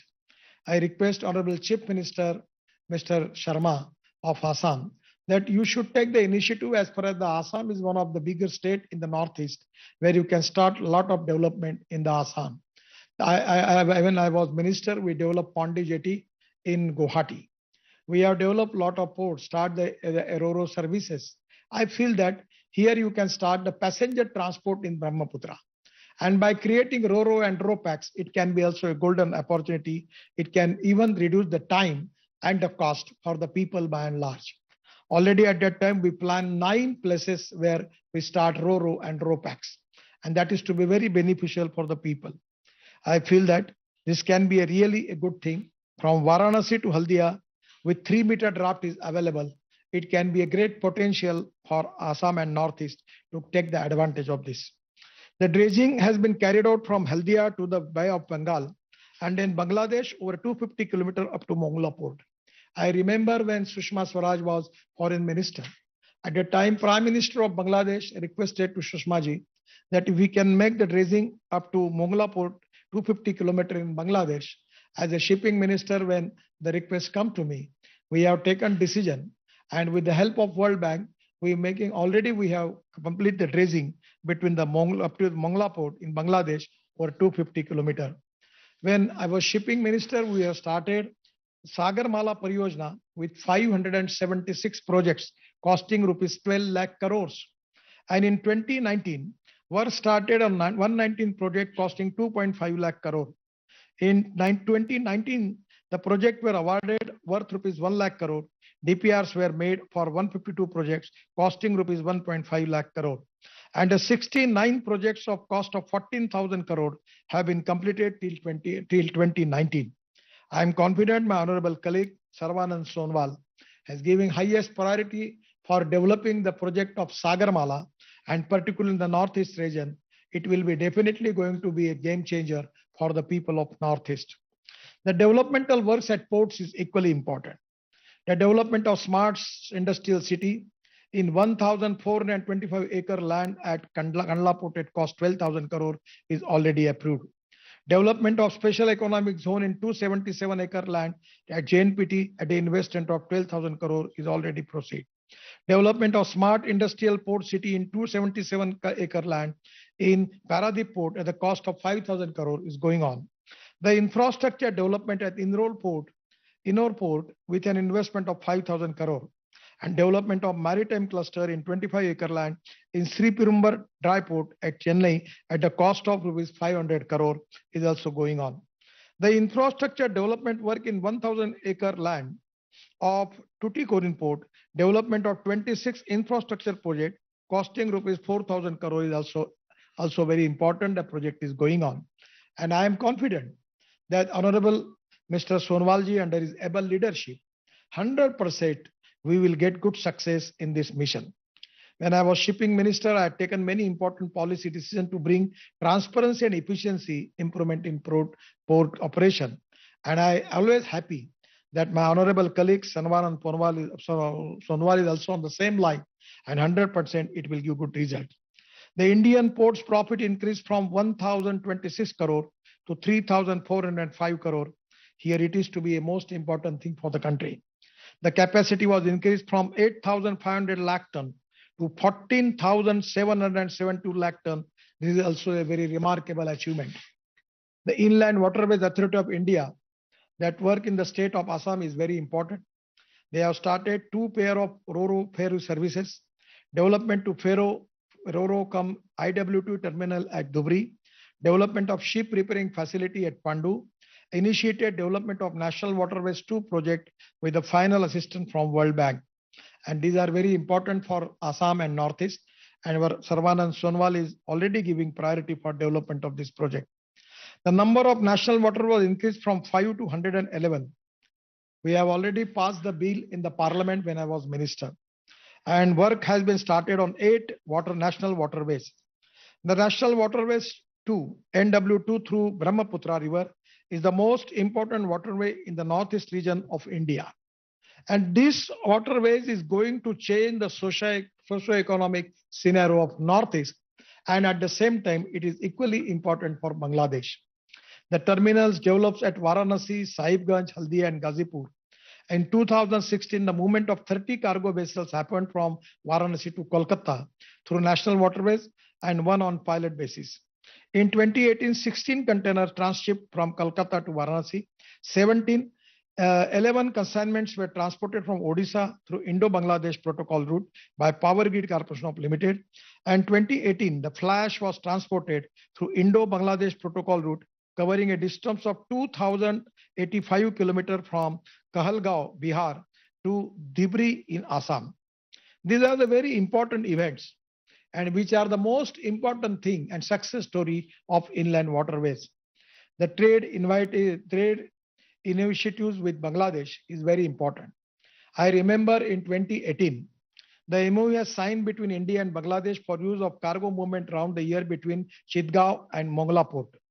80% cost of development of fairways from Sirajganj to Daikowa and Ashuganj to Jhakiganj on Indo-Bangladesh Protocol IBP route was shared in India. And this is really a most important event. I really appreciate Honorable Minister of Shipping from Bangladesh is present. And it is really a win-win situation for both the countries to start the trade and business to waterways. It can be a great game changer. As far as the multimodal logistic parks, it is because of Honorable Mr. Sonwal when he was Chief Minister and I was Shipping Minister. He requested me about the multimodal hub in Jogigopa. We have 35 multimodal logistic parks at a cost of 50,000 crore already sanctioned. And our plan from NHI is to make the logistic park of 2 lakh crores. And one of the important things, it can handle the cargo volume of 700 million metric tons every year. I have already laid the foundation of India's first multimodal logistic park along the river Brahmaputra at Jogigopa in the presence of Sonwalji, I remember, in Assam. And this MMLP will operation by end of this year. This is a great thing. This is a multimodal hub. The railway is there, waterways is there, national highway is there, and the air connectivity is there. And this will be really a game changer. This will include an inland waterways terminal to gain benefits for trade from strength of waterways. MALP at Silchar in Assam and Udaipur in Tripura are also being planned to develop in the region. These MMLPs will be the game changer for the entire Northeast region, including Bangladesh, Bhutan, Nepal, and other countries in Southeast Asia. This will help us to make our exports more competitive. These MMLPs will be equipped with the facilities like water warehousing, container yards, cold storage, packaging, and assembling area. I will request Honorable Hemant Biswalji that this is the time that you can start water transport in Assam. You can start amphibious seaplane. Already all rules and regulations are finalized. And the cost of the seaplane, amphibious seaplane is only 18 crore. It can start the traffic between all Northeast will be connected by the amphibious seaplane. It can be a great opportunity for the people of Assam. I will request Honorable Minister that with the public-private investment, it can be possible. These logistic parks particularly will also trigger to development of manufacturing clusters in adjustment rural and tier 2 urban areas, where I expect from State of Assam that you should take the initiative and you can develop industrial parks by which it can create more employment potential in the all development part of the Assam and Northeast. The agriculture, food and seafood produce, cold storage facilities will preserve quality. Faster port connectivity will reduce logistic cost. It will give a big boost to agri exports. The pineapple is of good quality of pineapple is available in Northeast. You can export it to the whole world. MMLP shall enable India to serve as a regional transshipment hub within the Indian subcontinent and Southeast Asia.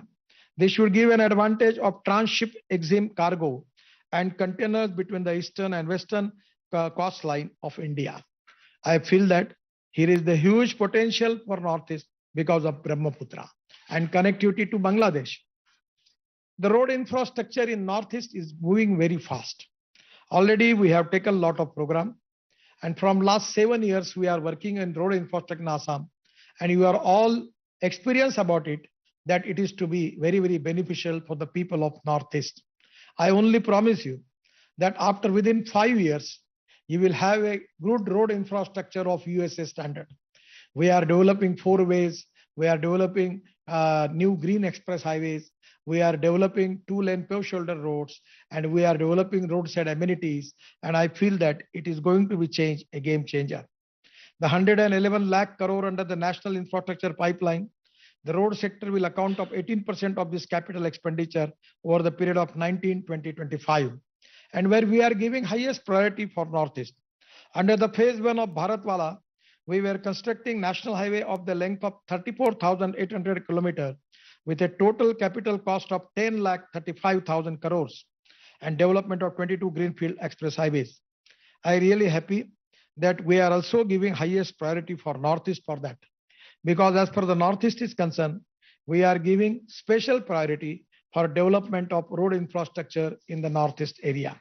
We have already developed about 14,000 kilometers of national highway in the northeastern area.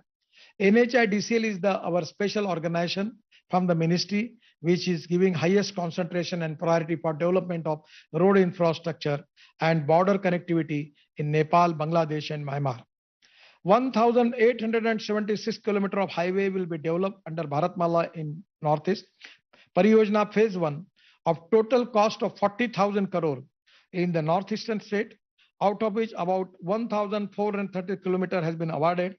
Under PM Gati Shakti plan, all state capital in northeastern region are being connected with either 4-lane highway or 2 alternate alignment of 2-lane by 24-25.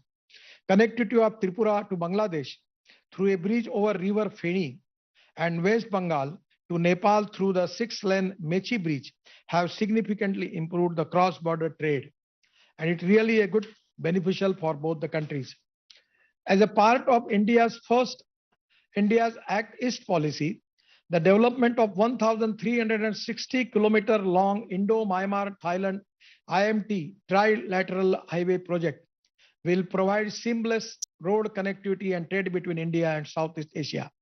I got appointed to visit Moreh, and I suggest Honorable Chief Minister of Manipur that you should give us land at Moreh, which is just 500 meters from Myanmar border, where we can develop the goods multimodal logistic park there.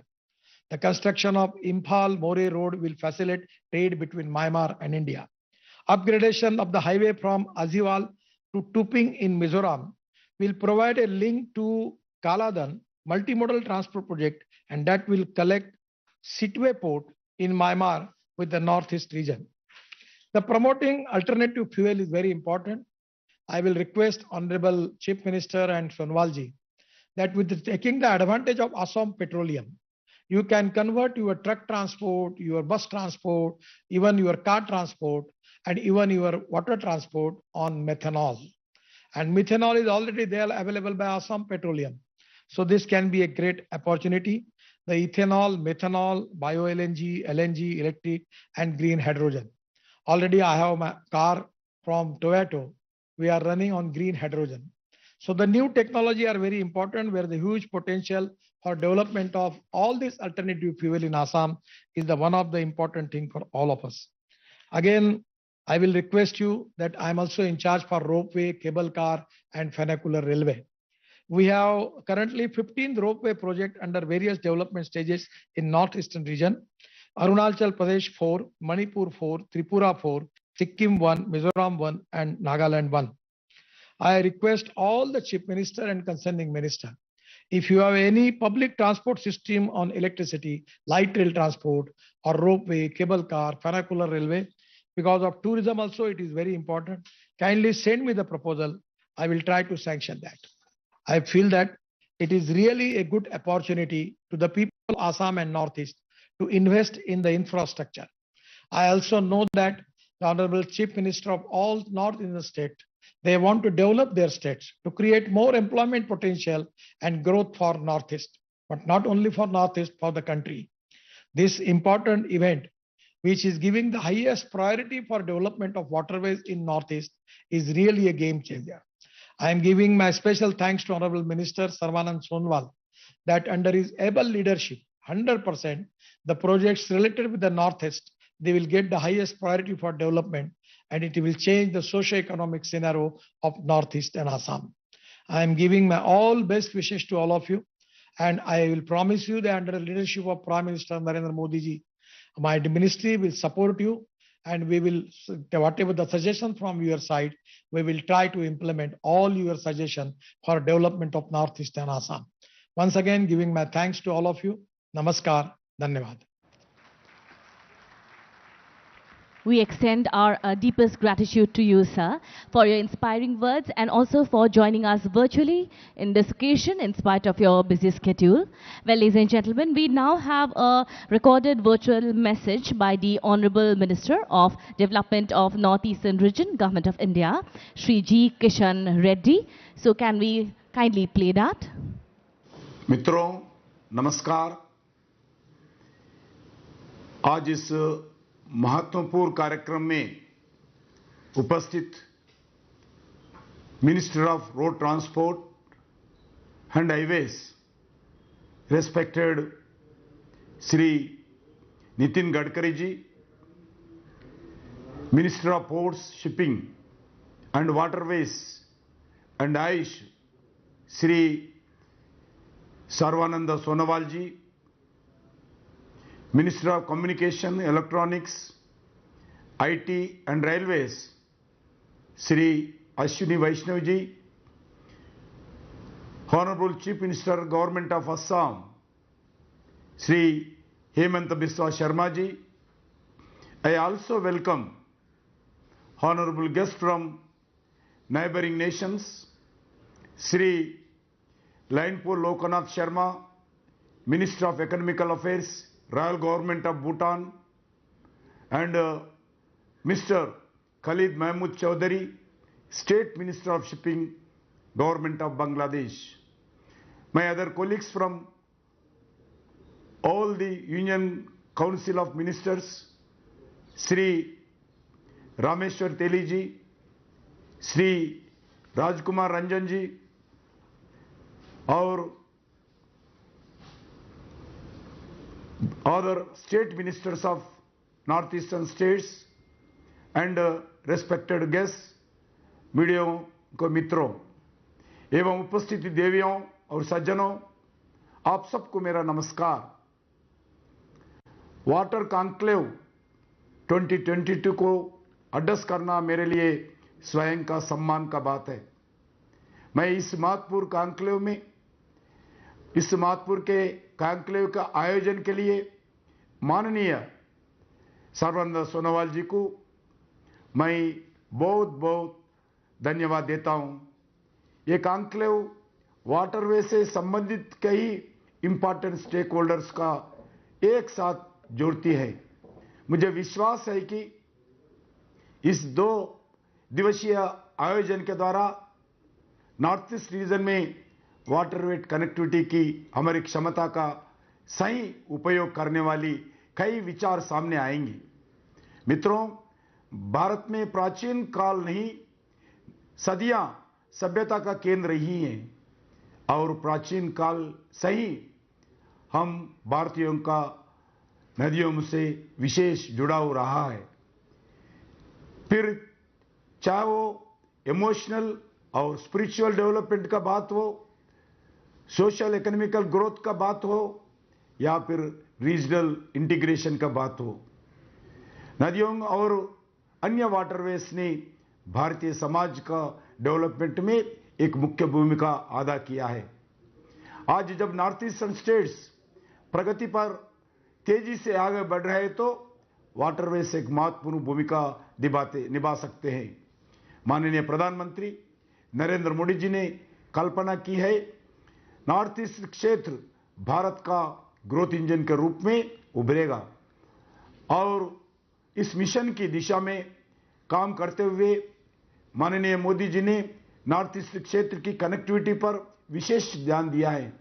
Road और rail air connectivity के साथ साथ waterway connectivity भी विकसित किया जा रहा है। इसके अलावा पीएम गति शक्ति के इनिशिएटिव के द्वारा वाटरवे सहित नॉर्थ ईस्ट को एक कनेक्टिविटी हब में कन्वर्ट करने का प्रयास किया जाएगा। मित्रों, भारत सरकार के द्वारा नॉर्थ ईस्ट में घोषित 20 नेशनल वाटरवेज इस क्षेत्र में अफोर्डेबल और मोर सस्टेनेबल ट्रांसपोर्ट कनेक्टिविटी के लिए माइलस्टोन साबित होंगे। मैं बांग्लादेश में मौजूदा नदियों के साथ नेशनल वाटरवेज 1 को नेशनल वाटरवेज 2 से जोड़ने के लिए किए गए प्रयासों को भी सराहना करता हूं। दोस्तों, भारत के एक्ट ईस्ट पॉलिसी में भी वाटरवेज का कनेक्टिविटी का महत्वपूर्ण भूमिका है। कई इनिशिएटिव भारत के एक्ट ईस्ट पॉलिसी में एक नई अध्याय जोड़ रहा है, जैसे म्यांमार में Kaladan multi modal transit transport projects etcetera, India Bangladesh protocol root के माध्यम से कार्गो की स्विफ्ट मूवमेंट भी एक बहुत ही एंकरेजिंग डेवलपमेंट है। इसके अलावा बांग्लादेश, नेपाल, भूटान और म्यांमार के साथ साथ रीजनल कनेक्टिविटी के लिए eastern waterways connectivity, transport grid और रीजनल ट्रेड और कोऑपरेटिव और मजबूत करेगा तथा लाखों लोगों के लिए विकास के अवसर खुलेगा। वाटरवेज डेवलपमेंट से केवल साउथ एशियन कंट्रीज के बीच व्यापार गतिविधि को बढ़ावा मिलेगा, बल्कि इससे और भी खुलेंगे। दोस्तों, हम सब जानते हैं कि भारत के north eastern states natural resources के एक भंडार है। वाटरवेज में प्रगति इनका पूर्व उपयोग करने में क्रिटिकल रोल निभाएंगे। यहां इस क्षेत्र में अधिक निवेश लाएगा तथा एम्प्लॉयमेंट के अवसर का फायदा करेगा। इसके अलावा waterways development north eastern tourism के लिए गेम चेंजर साबित होगा। रिवर क्रूजिंग टूरिज्म में नॉर्थ ईस्ट में एक अपकमिंग एरिया है। ट्रेडिशनल वाटरवेज को भी रिवाइव करना, हेरिटेज टूरिज्म को बढ़ावा देना और नॉर्थ ईस्टर्न स्टेट्स को एक विकास गाथा में यह रोमांचक समय है। हमने उनके विकास के लिए इस तरह से मल्टी फैसिलिटेटेड और कॉन्स्टेंट एफर्ट्स पहले कभी नहीं देखे। वाटरवेज के सहित अपने इनहेरेंट पोटेंशियल और इंफ्रास्ट्रक्चर को बढ़ावा देने के लिए मुझे पूरा विश्वास है अष्टलक्ष्मी स्टेट्स जल्दी ही आत्मनिर्भर भारत के फ्रंट रनर्स के रूप में देश के सामने उभरेंगे। मैं प्रसिद्ध वैज्ञानिक अल्बर्ट ग्योर्गी के एक बहुत रोचक कोट के साथ अपनी बात समाप्त करना चाहता हूं। Water is life's matter and matrix mother and medium, there is no life without water. ये सही समय है जब हम नॉर्थ ईस्ट नदियों की क्षमता का पूरा तरह से लाभ उठाए और पूर्वोत्तर की प्रगति के चरित्र में एक नई अध्याय शुरू करेंगे। मैं इस बात के साथ सभी मंत्रियों को, मिनिस्टरों को, सभी लोगों को मैं बहुत बहुत धन्यवाद देता हूं। जय हिंद, भारत माता की जय। Thank you, sir, for your thought-provoking message. Ladies and gentlemen, we are joined virtually by the Honorable Minister of Communications, Electronics and Information Technology and Railways, Government of India, Shri Ashwini Vaishnavji. So may I request you, sir, to kindly address the gathering.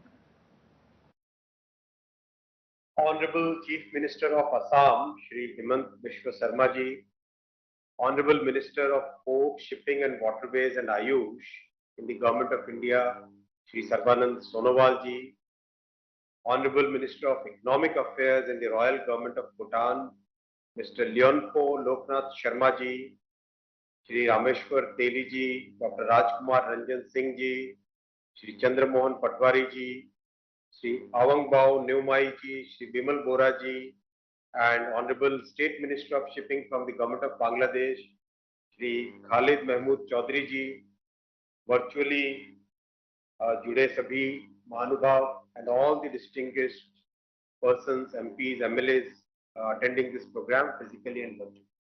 I congratulate all of you for this excellent conclave, very relevant in today's times, absolutely right timing for Northeast and very, very useful for the socio-economic development of Northeast. I'll take about 5-6 minutes to make 2-3 important points. Already all of us are running very late in the conclave now. Friends, in India, the cost of logistics is about 14%, whereas we should be targeting anywhere between 8 to 10%. Every percentage point that is shaved off from the logistics cost saves about 2,32,000 crore in the economy. That means that much amount directly goes into the pockets of the common people, and that much saving, that much reduction of pressure on inflation, pressure on prices, everything happens. So we must all try and make sure that our logistics ecosystem grows and there is a convergence between railway, highway, waterways, airlines, everything, and that is the vision that Prime Minister Shri Narendra Modi ji has given, the vision of Gati Shakti National Infrastructure Pipeline. If we look at what is the experience of other countries, if you look at Europe, in Europe, because it has a very long coastline and a lot many rivers, it has created a very interesting combination of road and waterways and railways, where road is just about 30%, waterways is about 30%, and 40% is about railways. So that is the kind of Europe, that is the kind of mix that Europe has achieved. In case of US, the coastline is very long, but the land mass is very scattered and very distributed. So US has gone primarily for railways, and almost 60%, 55 to 60% of their transportation happens through railways. Same is the case of China. In the case of India, and especially in the region in which we are right now having this conclave, we should be thinking of a much higher share of waterways, almost close to 30% should be with waterways, 30% should be with roadways, and about 60% should be with railways. Then only the country will be able to, and then only the region will be able to achieve lower cost of logistics in the economy. We all know, these are very good data sets, that 1 liter of fuel, if we use 1 liter of fuel on a road, then it can take 1 ton up to 24 kilometers. The same 1 liter will carry 1 ton up to 95 kilometers on the railways. And in case of waterways, it will take the same 1 ton up to 215 kilometers. So it is a huge advantage for waterways, and therefore we should try and have more and more mix of waterways in our logistics mix. In India, we have close to 14,500 kilometers of navigable waterways. So we must try and achieve as higher a share of waterways as possible. This is a great conference in which many new ideas will come. I look forward to hearing from Honorable Shri Sonowal ji about the ideas. And I'll just like to highlight 2-3 important points about railways in Northeast. We are investing close to 7,000 to 8,000 crore, which is about $1 billion, in constructing new railway lines in northeastern states. And I'm very happy to announce that this year we have increased the allocation for Northeast to almost 10,000 crore, which is 1.5 billion US dollars for the railway connectivity. And I sincerely thank all the Honorable Chief Ministers, all the Honorable MPs for your great support in developing the railways. The local issues which have emerged from time to time have been very timely settled. There is very good continuous monitoring from the Honorable Chief Minister's offices, and that is helping us link each and every state capital with railways. And I'm very happy that recently, under the guidance of Honorable Prime Minister, we have announced a railway link all the way to Moreh, and the survey has already started. So that will help us create connectivity between the Southeast Asian countries and India and Bangladesh region and Bhutan, so that the links between Southeast Asia and our region can be developed further.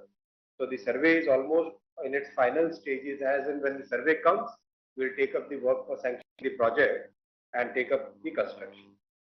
I'm very happy that within a very short period of time, when Honorable Sonowal ji first discussed the project about Bogeybill Jetty, and today it has taken shape and the first consignment has been flagged off today. It's a great achievement of the vision of Gati Shakti, the vision of hope of the government, the vision of serving the people of Northeast, the vision of reducing the cost of logistics. I request the Honorable Chief Ministers, especially Honorable Chief Minister of Assam, to identify more locations where we can develop more and more cargo terminals, railway sidings, jetties like this, and other logistics parks, we are willing to invest as much as needed for developing such logistics facility. And in the last, I will request Honorable Minister from Bangladesh that today we are having a very good trade relationship between Bangladesh and India, and almost large number of rakes are going, almost 12 rakes are going every day between the two countries, and that is really helping the trade between the two countries.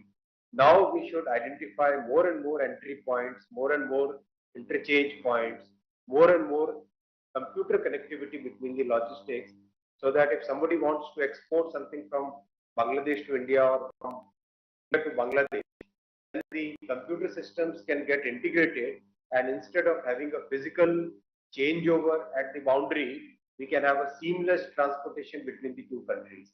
I have discussed this recently in a meeting with Honorable Ambassador of Bangladesh to India, and I requested the Indian Ambassador to Bangladesh to work on these ideas so that together we can grow, together we can prosper, together we can create more wealth for our people and help improve the socio-economic conditions of our people in the two countries.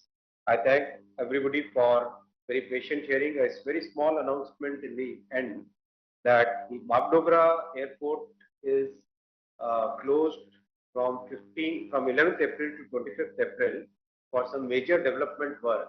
I have received representations and information from many chief ministers in Northeast, and you will be happy to know that 5 special trains have been started for catering to this small period, short period, in which the airport connectivity will not be available. This is the spirit with which Honorable Prime Minister always tells us that we should think of all departments as whole of the government, one vision, one Gati Shakti, instead of thinking different departments. So when the airport is right now closed for development work, that is the time when railways should come up and provide better connectivity. So this is the spirit with which we'll continue to work. I request Honorable Chief Ministers and Honorable Ministers to come up with any ideas for developing more cargo facilities. We'll always be there, available from railways, from telecommunications, from IT Ministry. Every support that is needed will be there. I thank you very much for inviting me to the conference and wish you all great luck and very good ideas may come from this conference. Would look forward to hearing those ideas and implementing those ideas. Thank you. Namaskar. Thank you, sir, for joining us on this occasion. Well, ladies and gentlemen, may I now take the honor of inviting our dynamic leader, who with his bold initiatives and concrete steps is marching towards making our state Assam the top 5 states of our country. With a warm applause, please join me as we welcome the Honorable Chief Minister of Assam, Dr. Himanta Biswa Sarma, for his special address.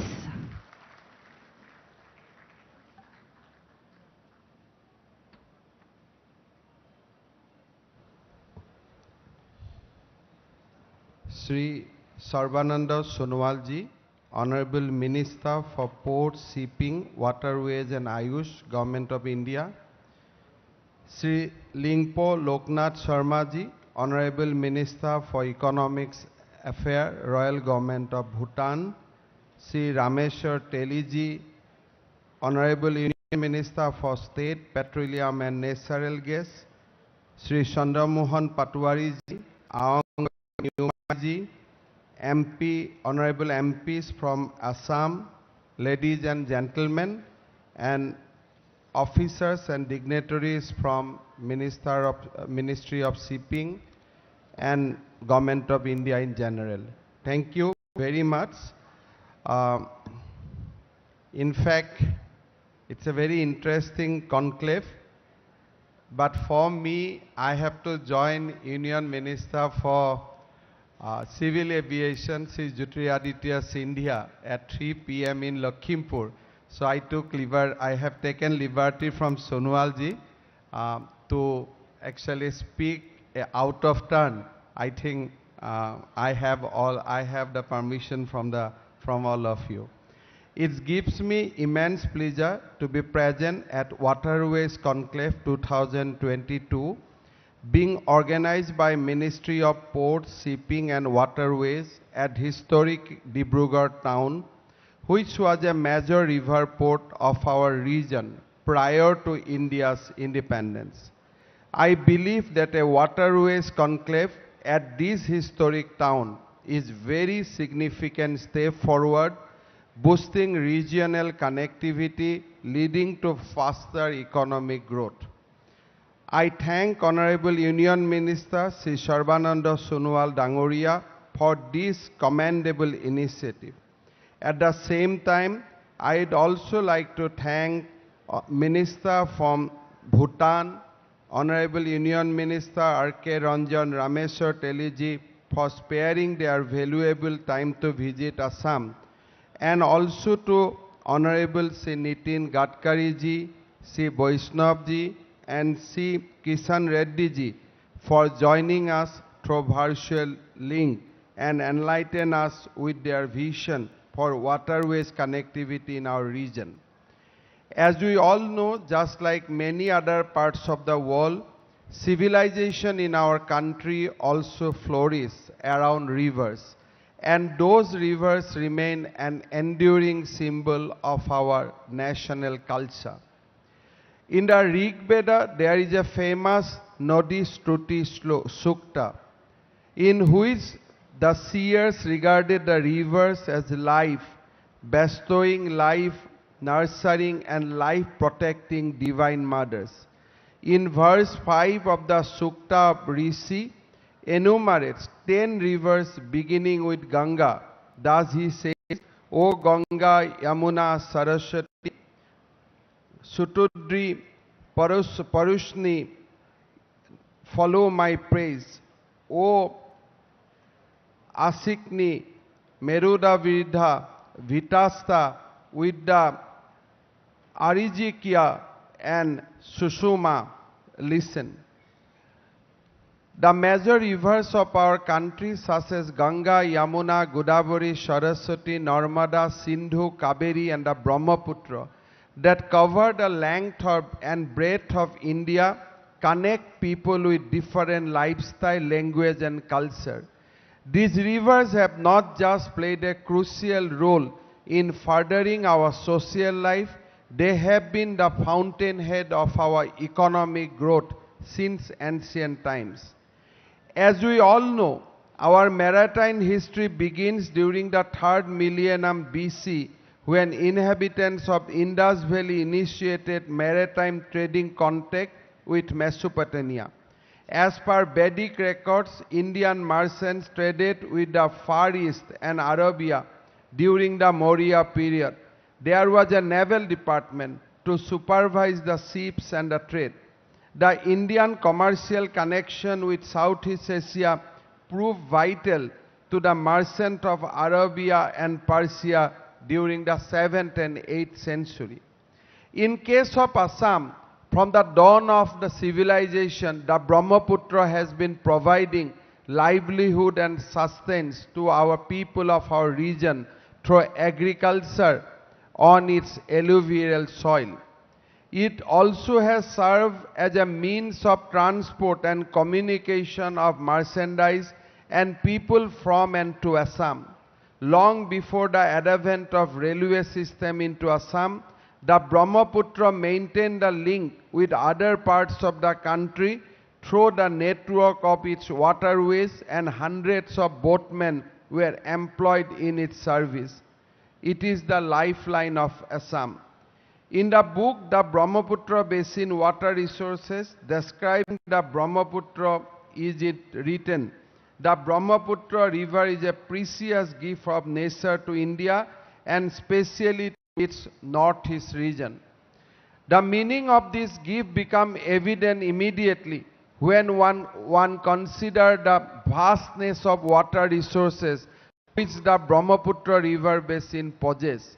Nearly 30% of India's water resource potential and 41% of country's total hydropower potential are found in this basin. In terms of the average discharge, the Brahmaputra river is the 5th largest river in the world, traversing a distance of about 2,900 kilometers from Tibet at an elevation of 5,150 meters to the Bay of Bengal and draining an area of nearly 1.6 million square kilometer shared by Tibet, India and Bangladesh. In the 19th century, the British, having discovered tea in Upper Assam, decided to develop it as a commercial crop with extensive plantation in the valley. Ships were used to carry laborers who were first transported from Chotanagpur area and areas of Jharkhand to various parts of Assam to clear the forest and settle the land for tea. Heavy machinery for manufacturing tea also went up to the shipload. The smaller local boats were found inadequate to carry loads as well as travelers, and in 1863 the British began regular steamer service between Calcutta and Assam. During this period and until independence, the steamers carried food grains, salt, tea, forest products, coal and rocks, as well as limited amounts of petroleum products between Calcutta and Assam. The main ports were Dhubri, Pandu, Tezpur, Nimatighat, Dibrugarh and Sodia. The Brahmaputra was in those days a deeper river capable of carrying large transport vessels.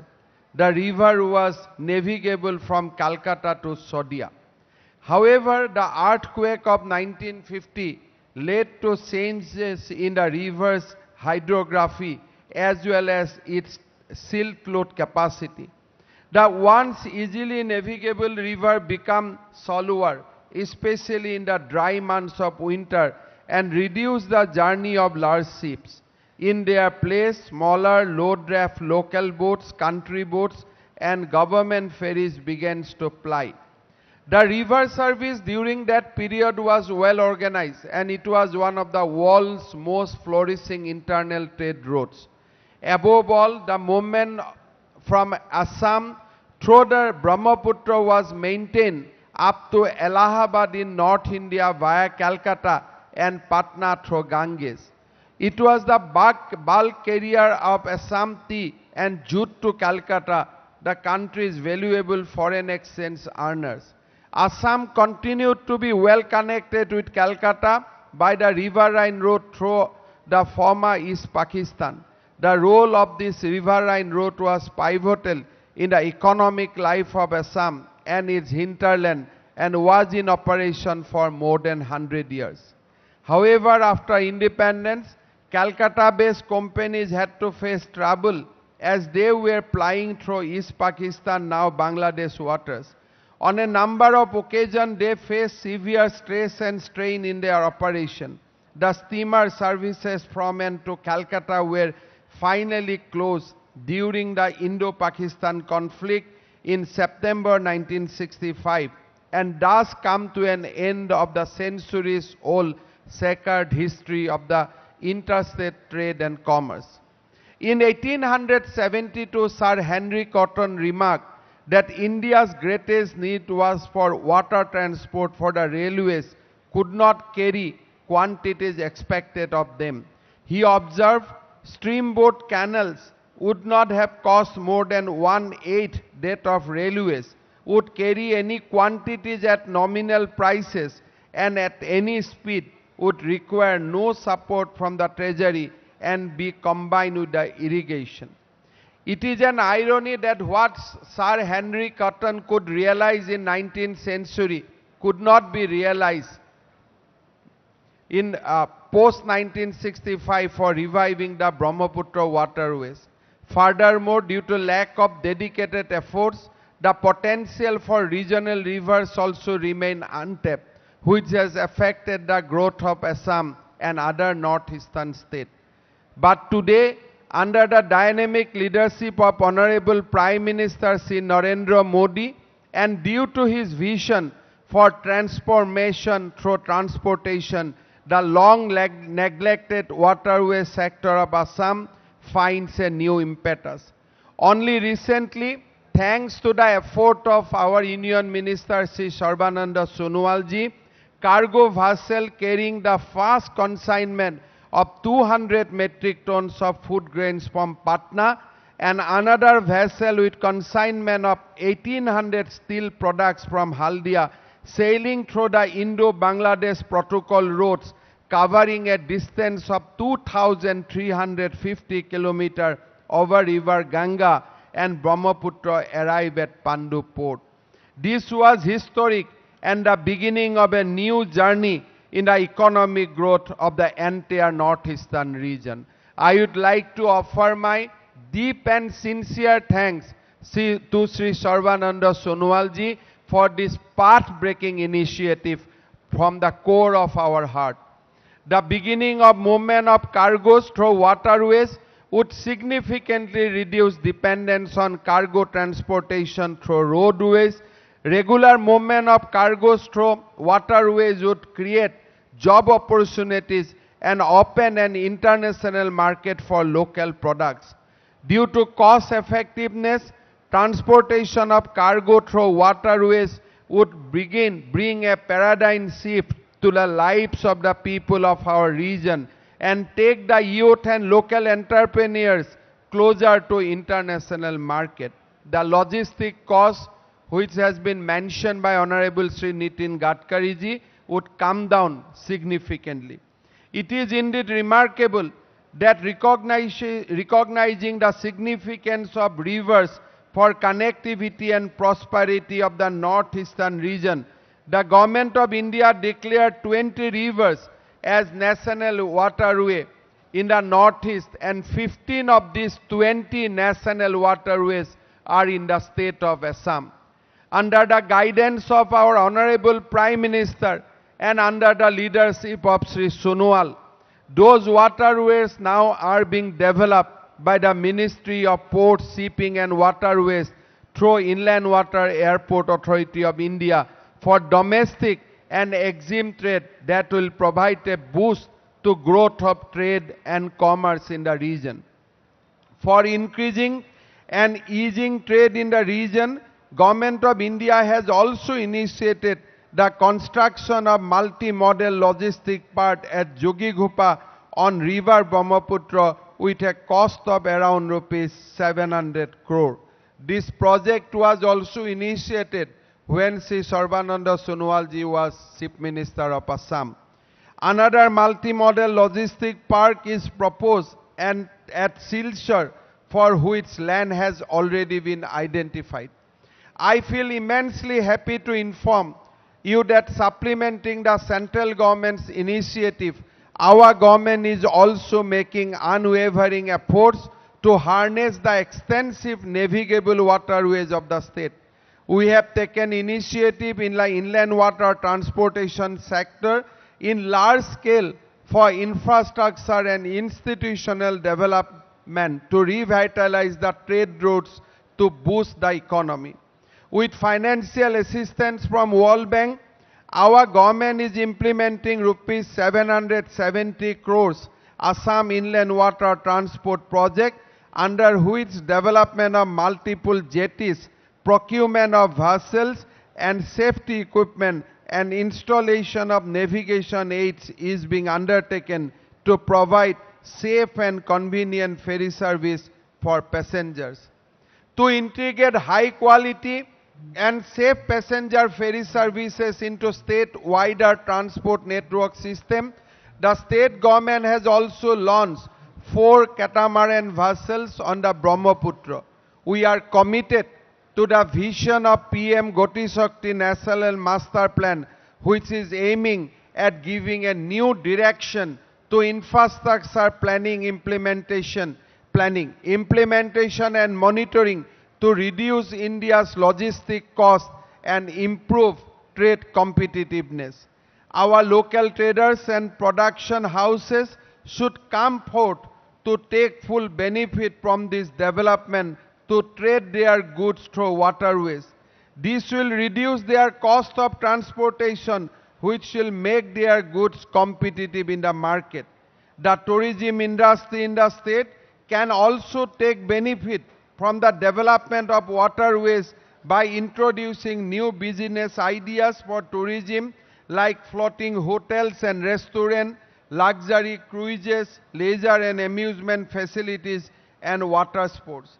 This development will make the state an attractive destination for investment and industrial and tourism activities, which will help in development of employment opportunities and socio-economic status of people of Assam.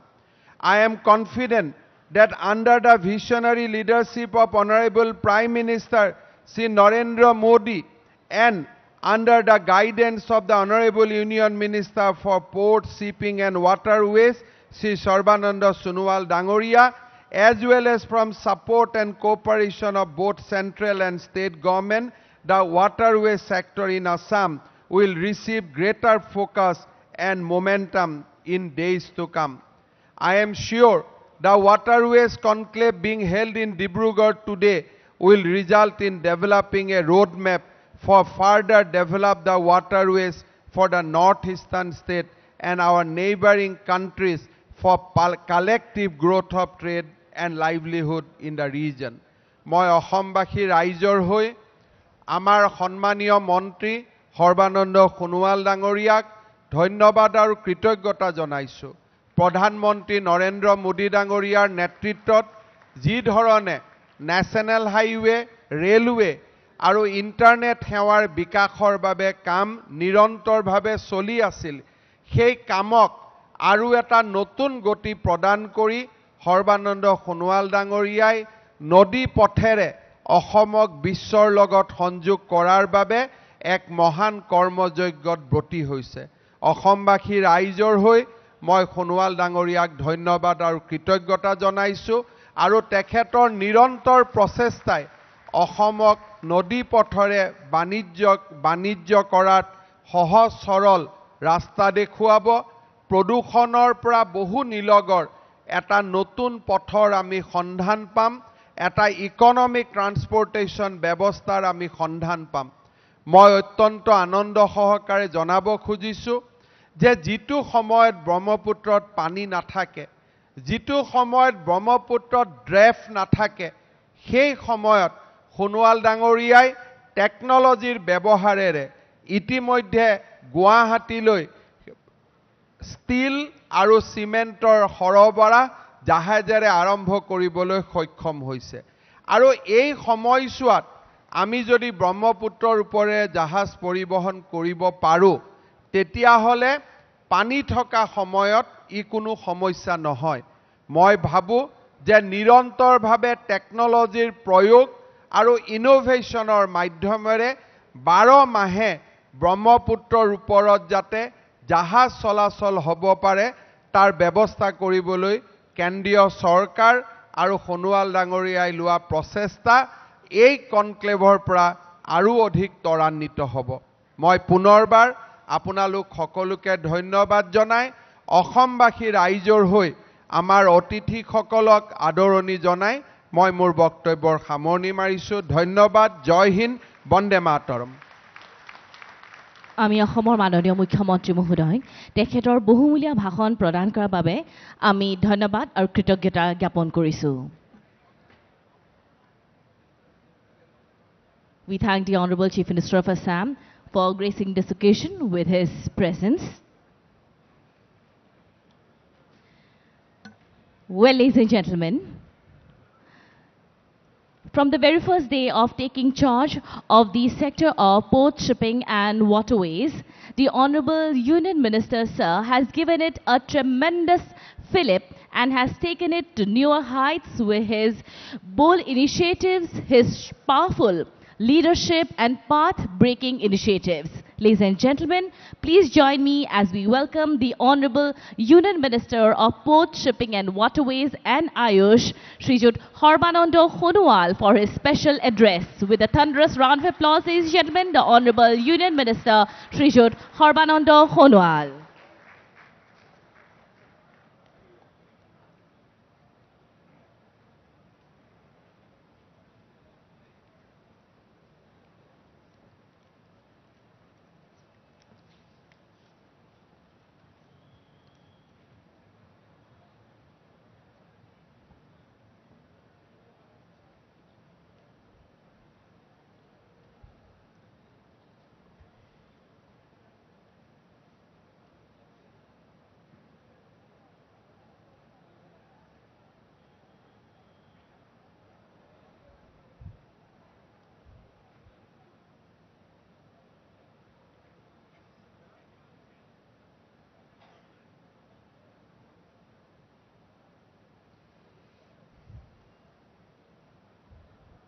নমস্কাৰ।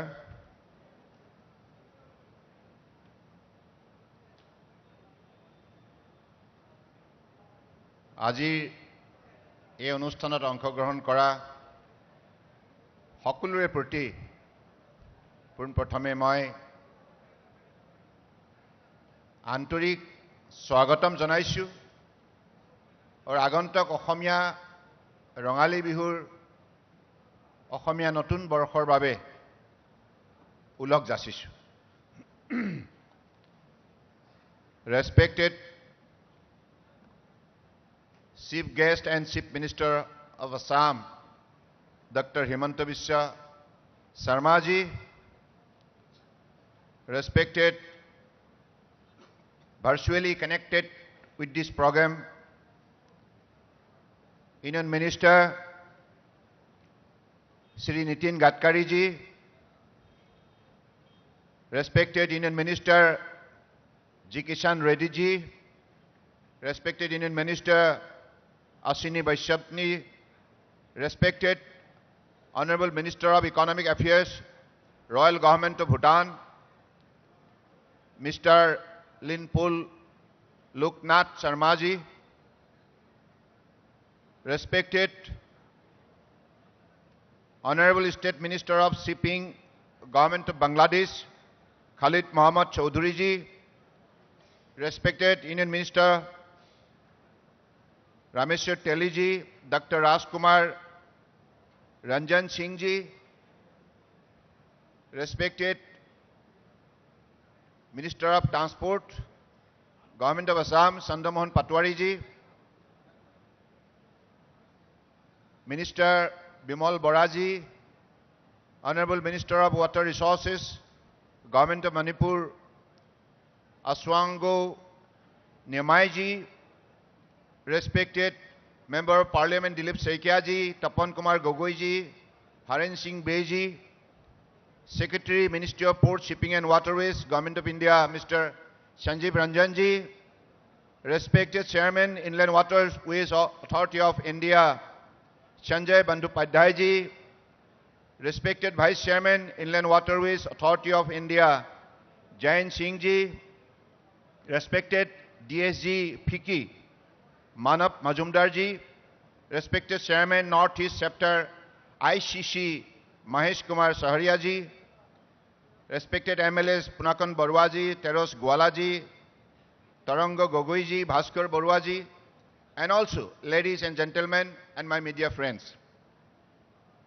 Today, this occasion reminds us many more historic moments of British India. And once upon a time, this particular city, Dibrugarh, was known as the tea city of the country because of its ability of producing first tea in the globe.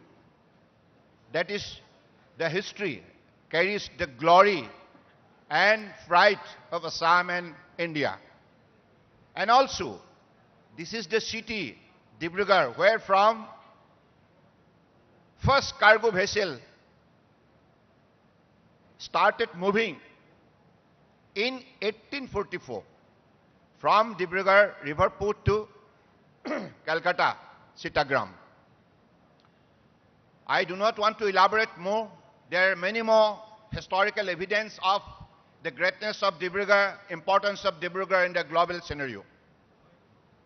But today you have all come to attend this 2 days regional waterways conclave. Why this conclave is being organized here? What is the objective? लक्ष्य क्या है? उद्देश्य क्या है? उद्देश्य और लक्ष्य एक ही है कि हम अपने जलमार्ग के विकास के जरिए हम अपने नदी में बसे हुए शक्ति को हम विशेष रूप से मान्यता दे, सही उपयोग करें और अपने पड़ोसी देश का साथ व्यापार का हम रिश्ता बनाएं, दोस्ती बनाएं और हमारे cultural integration, business integration, trade and commerce and also promoting our friendship, long-lasting friendship with our neighboring nation, like BBIN, Bangladesh, Bhutan, India, Nepal. We have a family. And also we have family, ASEAN, right from Myanmar, Thailand, Brunei, Laos, Cambodia, Singapore, Vietnam, Malaysia, Philippines, Indonesia. So these are the next door neighbor.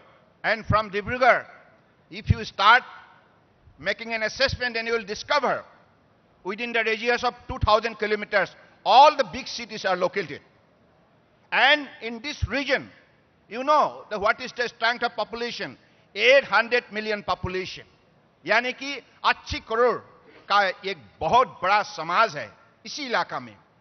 और सारे देश के अगर आबादी को जुड़ा जाए 135 करोड़, तो हम अपने जलमार्ग के जरिए through waterways, if we could connect rest part of the country and also our neighboring nation, then it will be a greatest opportunities for our young entrepreneurs, producers, exporters, importers, all the business houses to explore this situation for the benefit of their own and as well as for the country. So under the dynamic leadership of our Honorable Prime Minister, the Ministry of Ports, Shipping and Waterways is working day and night to connect the inland waterways with the coastal waterways, so that trade and commerce, by reducing the logistic costs, can be made available to all parts of the country and our neighboring nation. Now we have the presence of our Honorable Minister of Economic Affairs from the Royal Government of Bhutan, Mr. Sharma. Yesterday we had a very meaningful discussion. Now Bhutan is also interested to send their cargo through Brahmaputra waterways to the different parts of the globe. So now Brahmaputra, whatever potentiality we have, that is to be explored properly by applying our best possible technology, so that all the neighboring nations along with India can have the better access and also for our mutual growth. Today we have also the presence of the Honorable State Minister of Shipping from Bangladesh, Mr. Chaudhary. I welcome Mr. Chaudhary to this particular occasion, and I am sure whatever assistance they have extended in the recent past, I am really thankful to the people of Bangladesh and also the Honorable Minister for his very, very positive initiative to make our vessel smooth movement to reach from Patna to Pandu in the recent past. So this is how the integrated effort of both the nation, our neighboring nation, along with others, line department and also the Department of Infrastructures, can definitely provide the best possible facilities for our exporter and also importers. And I am sure this particular 2 days conclave will give a new horizon to our thought process.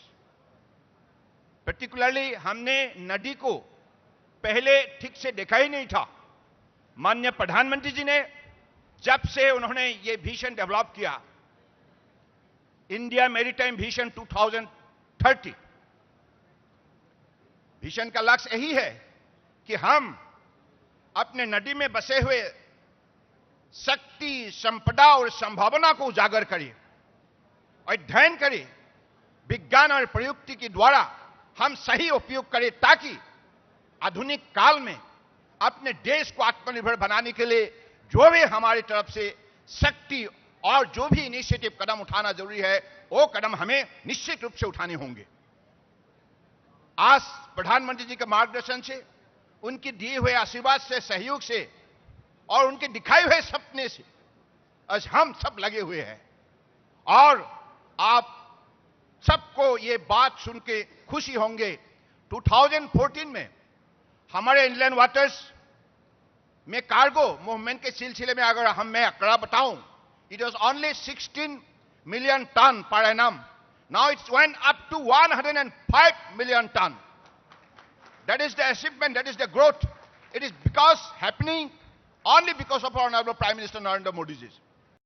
हर पल जिन्होंने हमारे मंत्रालय की और अलग अलग infrastructure मंत्रालय की उन्होंने विशेष रूप से सराहना की और सबको पीएम गति शक्ति की नीति के आधारित एक साथ मिलकर देश की अर्थव्यवस्था को मजबूत बनाने में जिस हिसाब से, जिस दिशा से काम करने के लिए उन्होंने मार्गदर्शन दी है, उस हिसाब से आज देश की सारे इंफ्रास्ट्रक्चर मंत्रालय जुड़ गए हैं।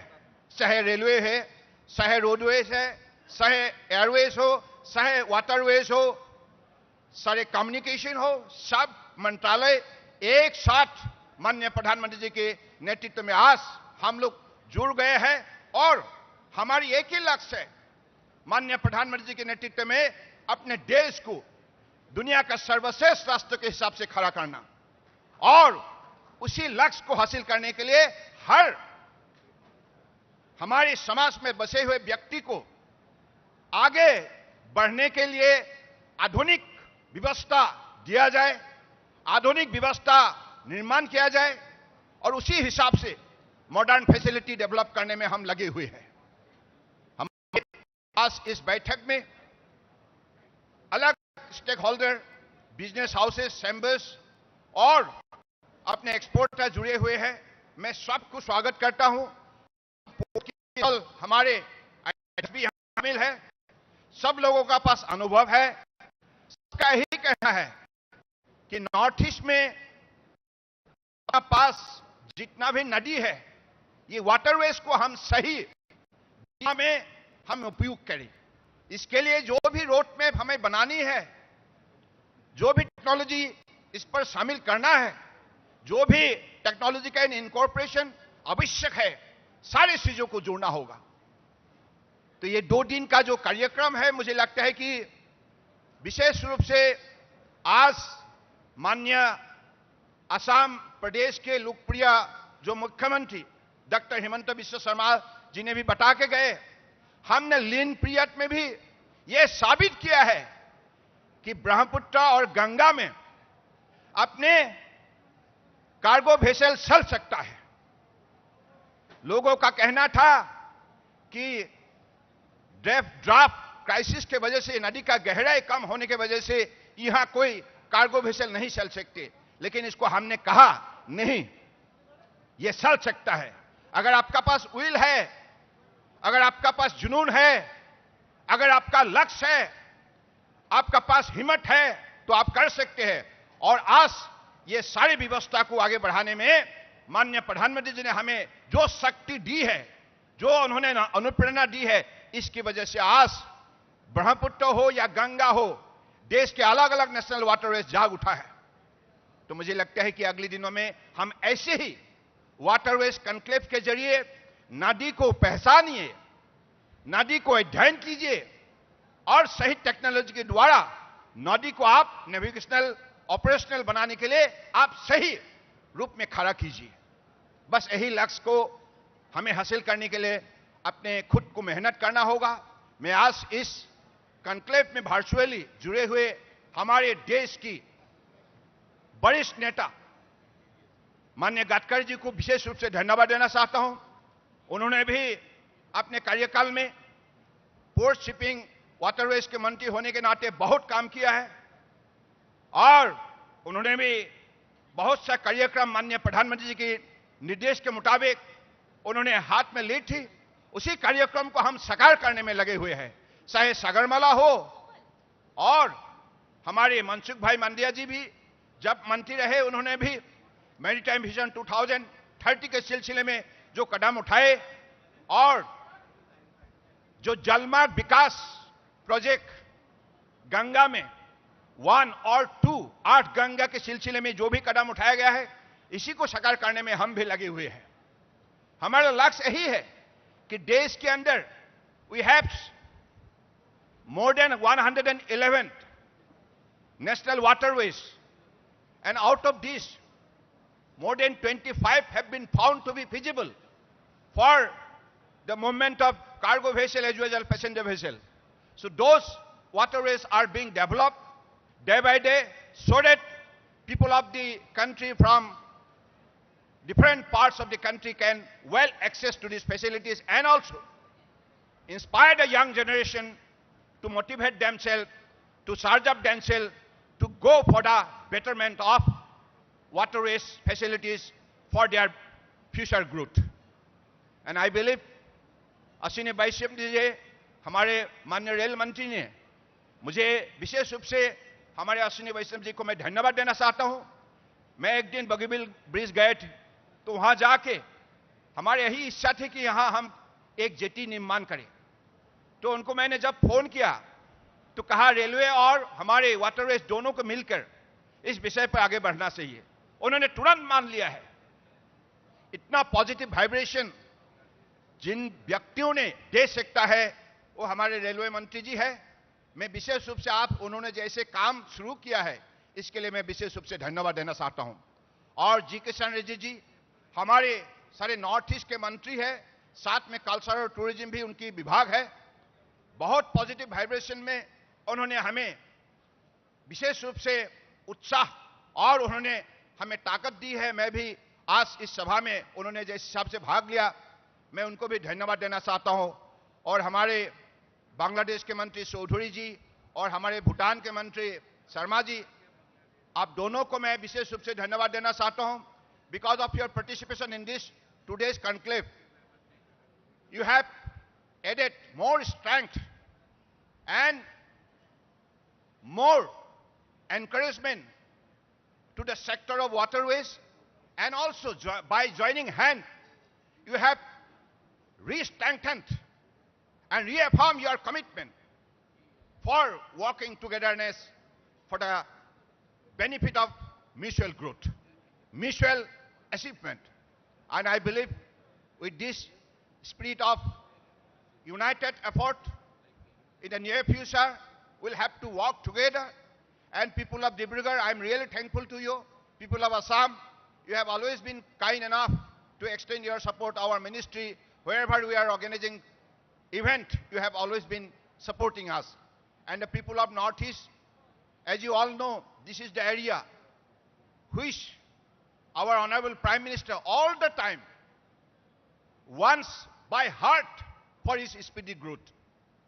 इसके वजह से he has been since 2014 untiring effort and initiative and special focus for the speedy growth of Northeast.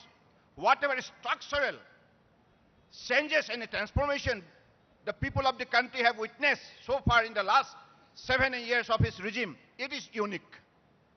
It's very inspiring. माननीय प्रधानमंत्री ने नॉर्थ ईस्ट को देश निर्माण के सिलसिले में, आधुनिक भारत निर्माण के सिलसिले में नई इंजन का भूमिका निभाने के लिए जिम्मेदारी सौंपा है। इतना बड़ा रेस्पॉन्सिबिलिटी नॉर्थ ईस्टर्नर के कंधों पर सौंपा गया है। इसका मतलब साफ है, Honorable Prime Minister wants from his heart, core of his heart, the growth of Northeast, considering the available resources, potentialities, possibilities, and prosperities of Northeast, whether it is natural resources, water resources, forest resources, human resources, cultural resources, resources of geography and landscape, and also resources of values and spirituality.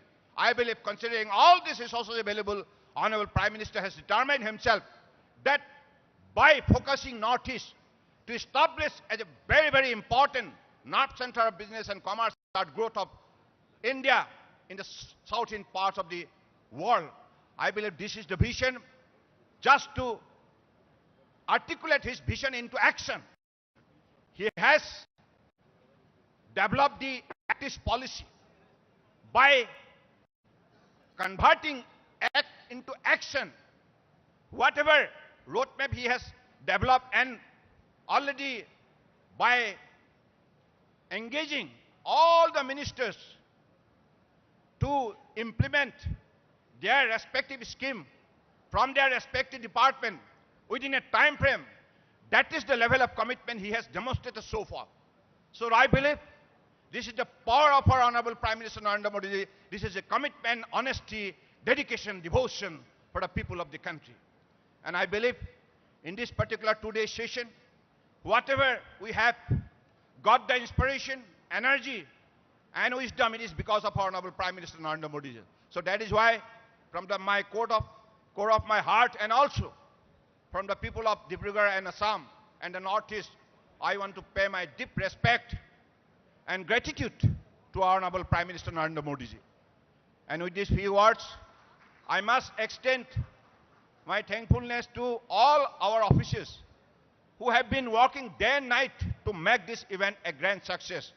Right from Secretary, Ministry of Port, Shipping and Waterways, Dr. Sanjeev Ranjan ji, and also the Chairman, Mr. Bandhopadhyay ji, Deputy Chairman Singh ji, और सभी हमारे अधिकारीगण और फीकी CIA जिन्होंने भी इस विषय पर विशेष रूप से अपने इनिशिएटिव रखा है, इसको होस्ट करने के सिलसिले में मैं उन लोगों को भी धन्यवाद देना चाहता हूं। और बिजनेसमैन को एक बात विशेष रूप से ध्यान देना होगा, क्योंकि आपके लिए हम व्यवस्था खड़ा करेंगे। अगर फैसिलिटी डेवलप करना है, हम आधुनिक फैसिलिटी डेवलप करेंगे, मोस्ट मॉडर्न फैसिलिटी डेवलप करेंगे, वर्ल्ड क्लास फैसिलिटी डेवलप करेंगे, लेकिन उनकी उपयोग कौन करेगा? We are the facility provider, but who will be the user? You'll have to create the user through PPP mode. इसलिए हम चाहते हैं कि आप भी निश्चित रूप से खुले मन लेकर आ जाइए। हम साथ काम करेंगे। PPP, तीनों पी का मतलब को हम सही समझे और उसको साकार करें। विनीत कुमार जी, सही है ना? ये विनीत कुमार जी को मैंने इसलिए बोल रहा हूं, कुछ दिन पहले हल्दिया से हमारे गुवाहाटी तक टाटा स्टील एक 90 मीटर लंबे वेसल में उन्होंने 1800 मेट्रिक टन टाटा स्टील भेजने का काम किया है। बहुत बहुत धन्यवाद। और हमारे और भी मित्र हैं जो बहुत काबिल अध्यक्ष है, हमारे विशाखापट्टनम के पोर्ट के चेयरमैन है और हमारे पारादीप के हैं, ऑल ईस्टर्न कोस्ट लाइन में है, बसे हुए हैं बंगाल में। अगले दिनों में हम चाहते हैं कि हमारे जो भी अलग अलग मंत्रालय की जो भी सामान हम विदेश में लाते हैं और देश के अलग अलग प्रांतों के लिए भेजते हैं, इन तीनों पोर्ट, नॉर्थ ईस्ट और हमारे बांग्लादेश और भूटान और नेपाल के लिए विशेष रूप से प्रतिबद्ध है। तो मुझे लगता है कि इस कार्गो को सही मूवमेंट कराने के लिए हमारे प्राइवेट जो प्लेयर है, देश निर्माण के सिलसिले में आपका बहुत योगदान है। मोदी जी के नेतृत्व में आज देश अपने सम्मान को सही सुरक्षा देने के लिए आत्मनिर्भर भारत बनाने का जो यात्रा शुरू किया है,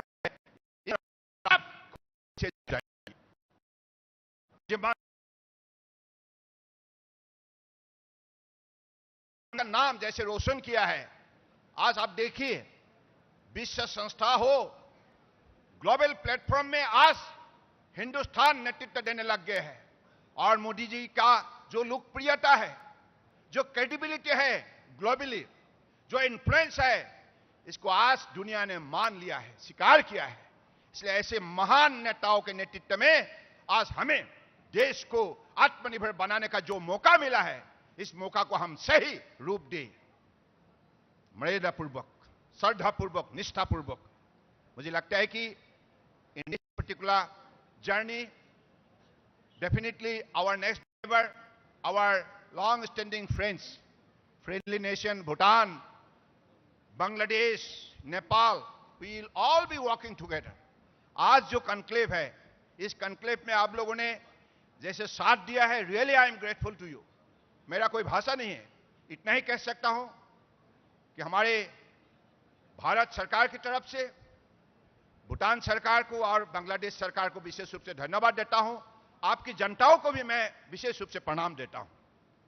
और हम ऐसे ही एक साथ मिलकर अपने BBIN का जो परिवार है, भूटान, बांग्लादेश, इंडिया, नेपाल, हम एक साथ मिलकर काम करेंगे। अपने जलमार्ग के विकास से हम अपने जो भी है शक्ति उसका सही उपयोग कर कमर्शियल उनकी प्रिंसिपल है, सबका साथ, सबकी विकास, सबका विश्वास और सबकी प्रयास। यही हम अपने देश को आगे बढ़ाने का काम करेंगे। उसी शब्दों का साथ I want to sum up my speech. I am really thankful to the Honorable Chief Minister of Assam, Dr. Himanta Biswa Sarma ji, and also all the ministers from the government of Assam, and also all the Honorable Member of Parliament, all the Honorable Member of Assam Legislative Assembly, and also the Honorable Member of Parliament from neighboring nation, Bhutan and this thing, Bangladesh, and also respected minister from Northern state. I am really thankful to all of you. Because of your participation, we got really surged up, and in the near future, as per our commitment, we'll work with sincerity and commitment with these few words. Sanjeev ji, बंधु पंडाई जी, कुछ रह गया क्या? किसी को धन्यवाद देने के लिए रह गया क्या? हाँ, ये प्रमुख बात है। हमारे जिले की डीसीएसपी शुरुआत से लगे हुए हैं। मौसम बहुत खराब थी, इसके बावजूद हमारे डीसी विश्वजीत पेगू जी और हमारे एसपी मिश्रा जी और असम सरकार की जो भी इंडस्ट्री, ट्रांसपोर्ट, सारे विभाग की सारे अधिकारियों को मैं धन्यवाद देता हूं। और हमारे ये जो 40 नंबर्स ऑफ पेविलियन,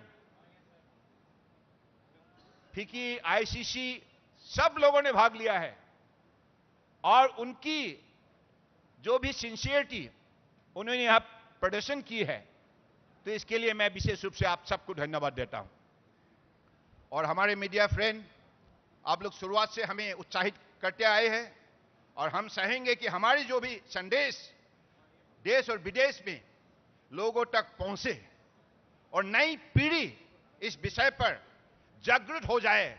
नई पीढ़ी, I am specially appealing to all the young generation, student friends, please come forward and try to understand the available resources we have in the water sector, in the river system, and in our sea.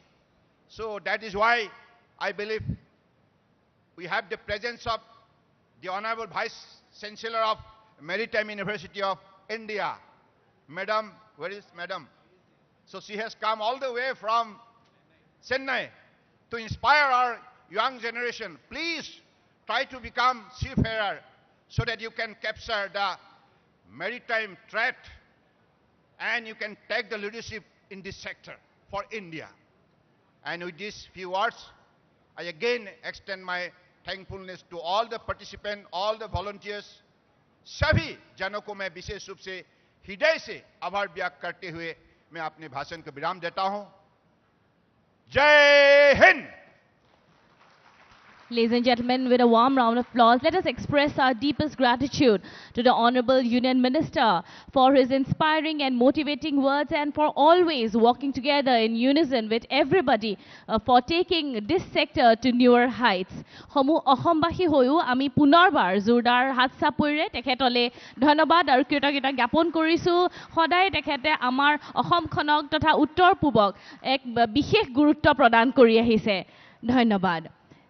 Now, may I humbly request the Vice Chairman of Inland Waterways Authority of India, Shri Jayant Singh, to kindly deliver the vote of thanks.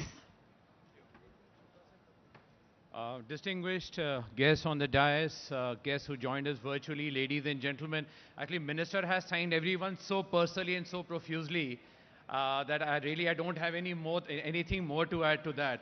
But certainly, sir, now that you have thanked, I feel really heartfelt, and with the depth of my heart, I want to thank you, our team leader, our mentor and our guide, Mr. Sarvanand Sonwal, the Honorable Minister for Port Shipping and Waterways, for not only being a mentor, but also imparting this whole conclave and the ministry at large with so much energy. So your energy and enthusiasm is so infectious.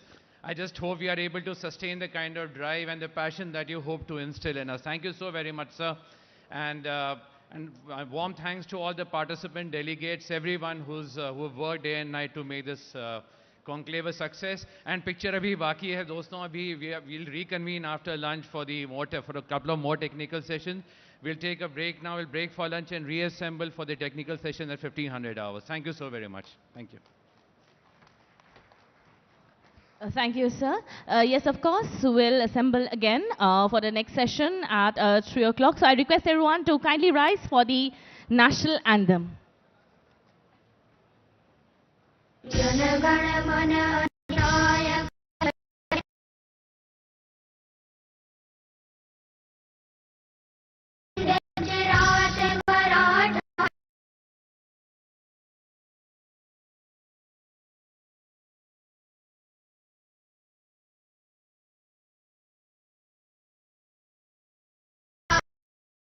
Name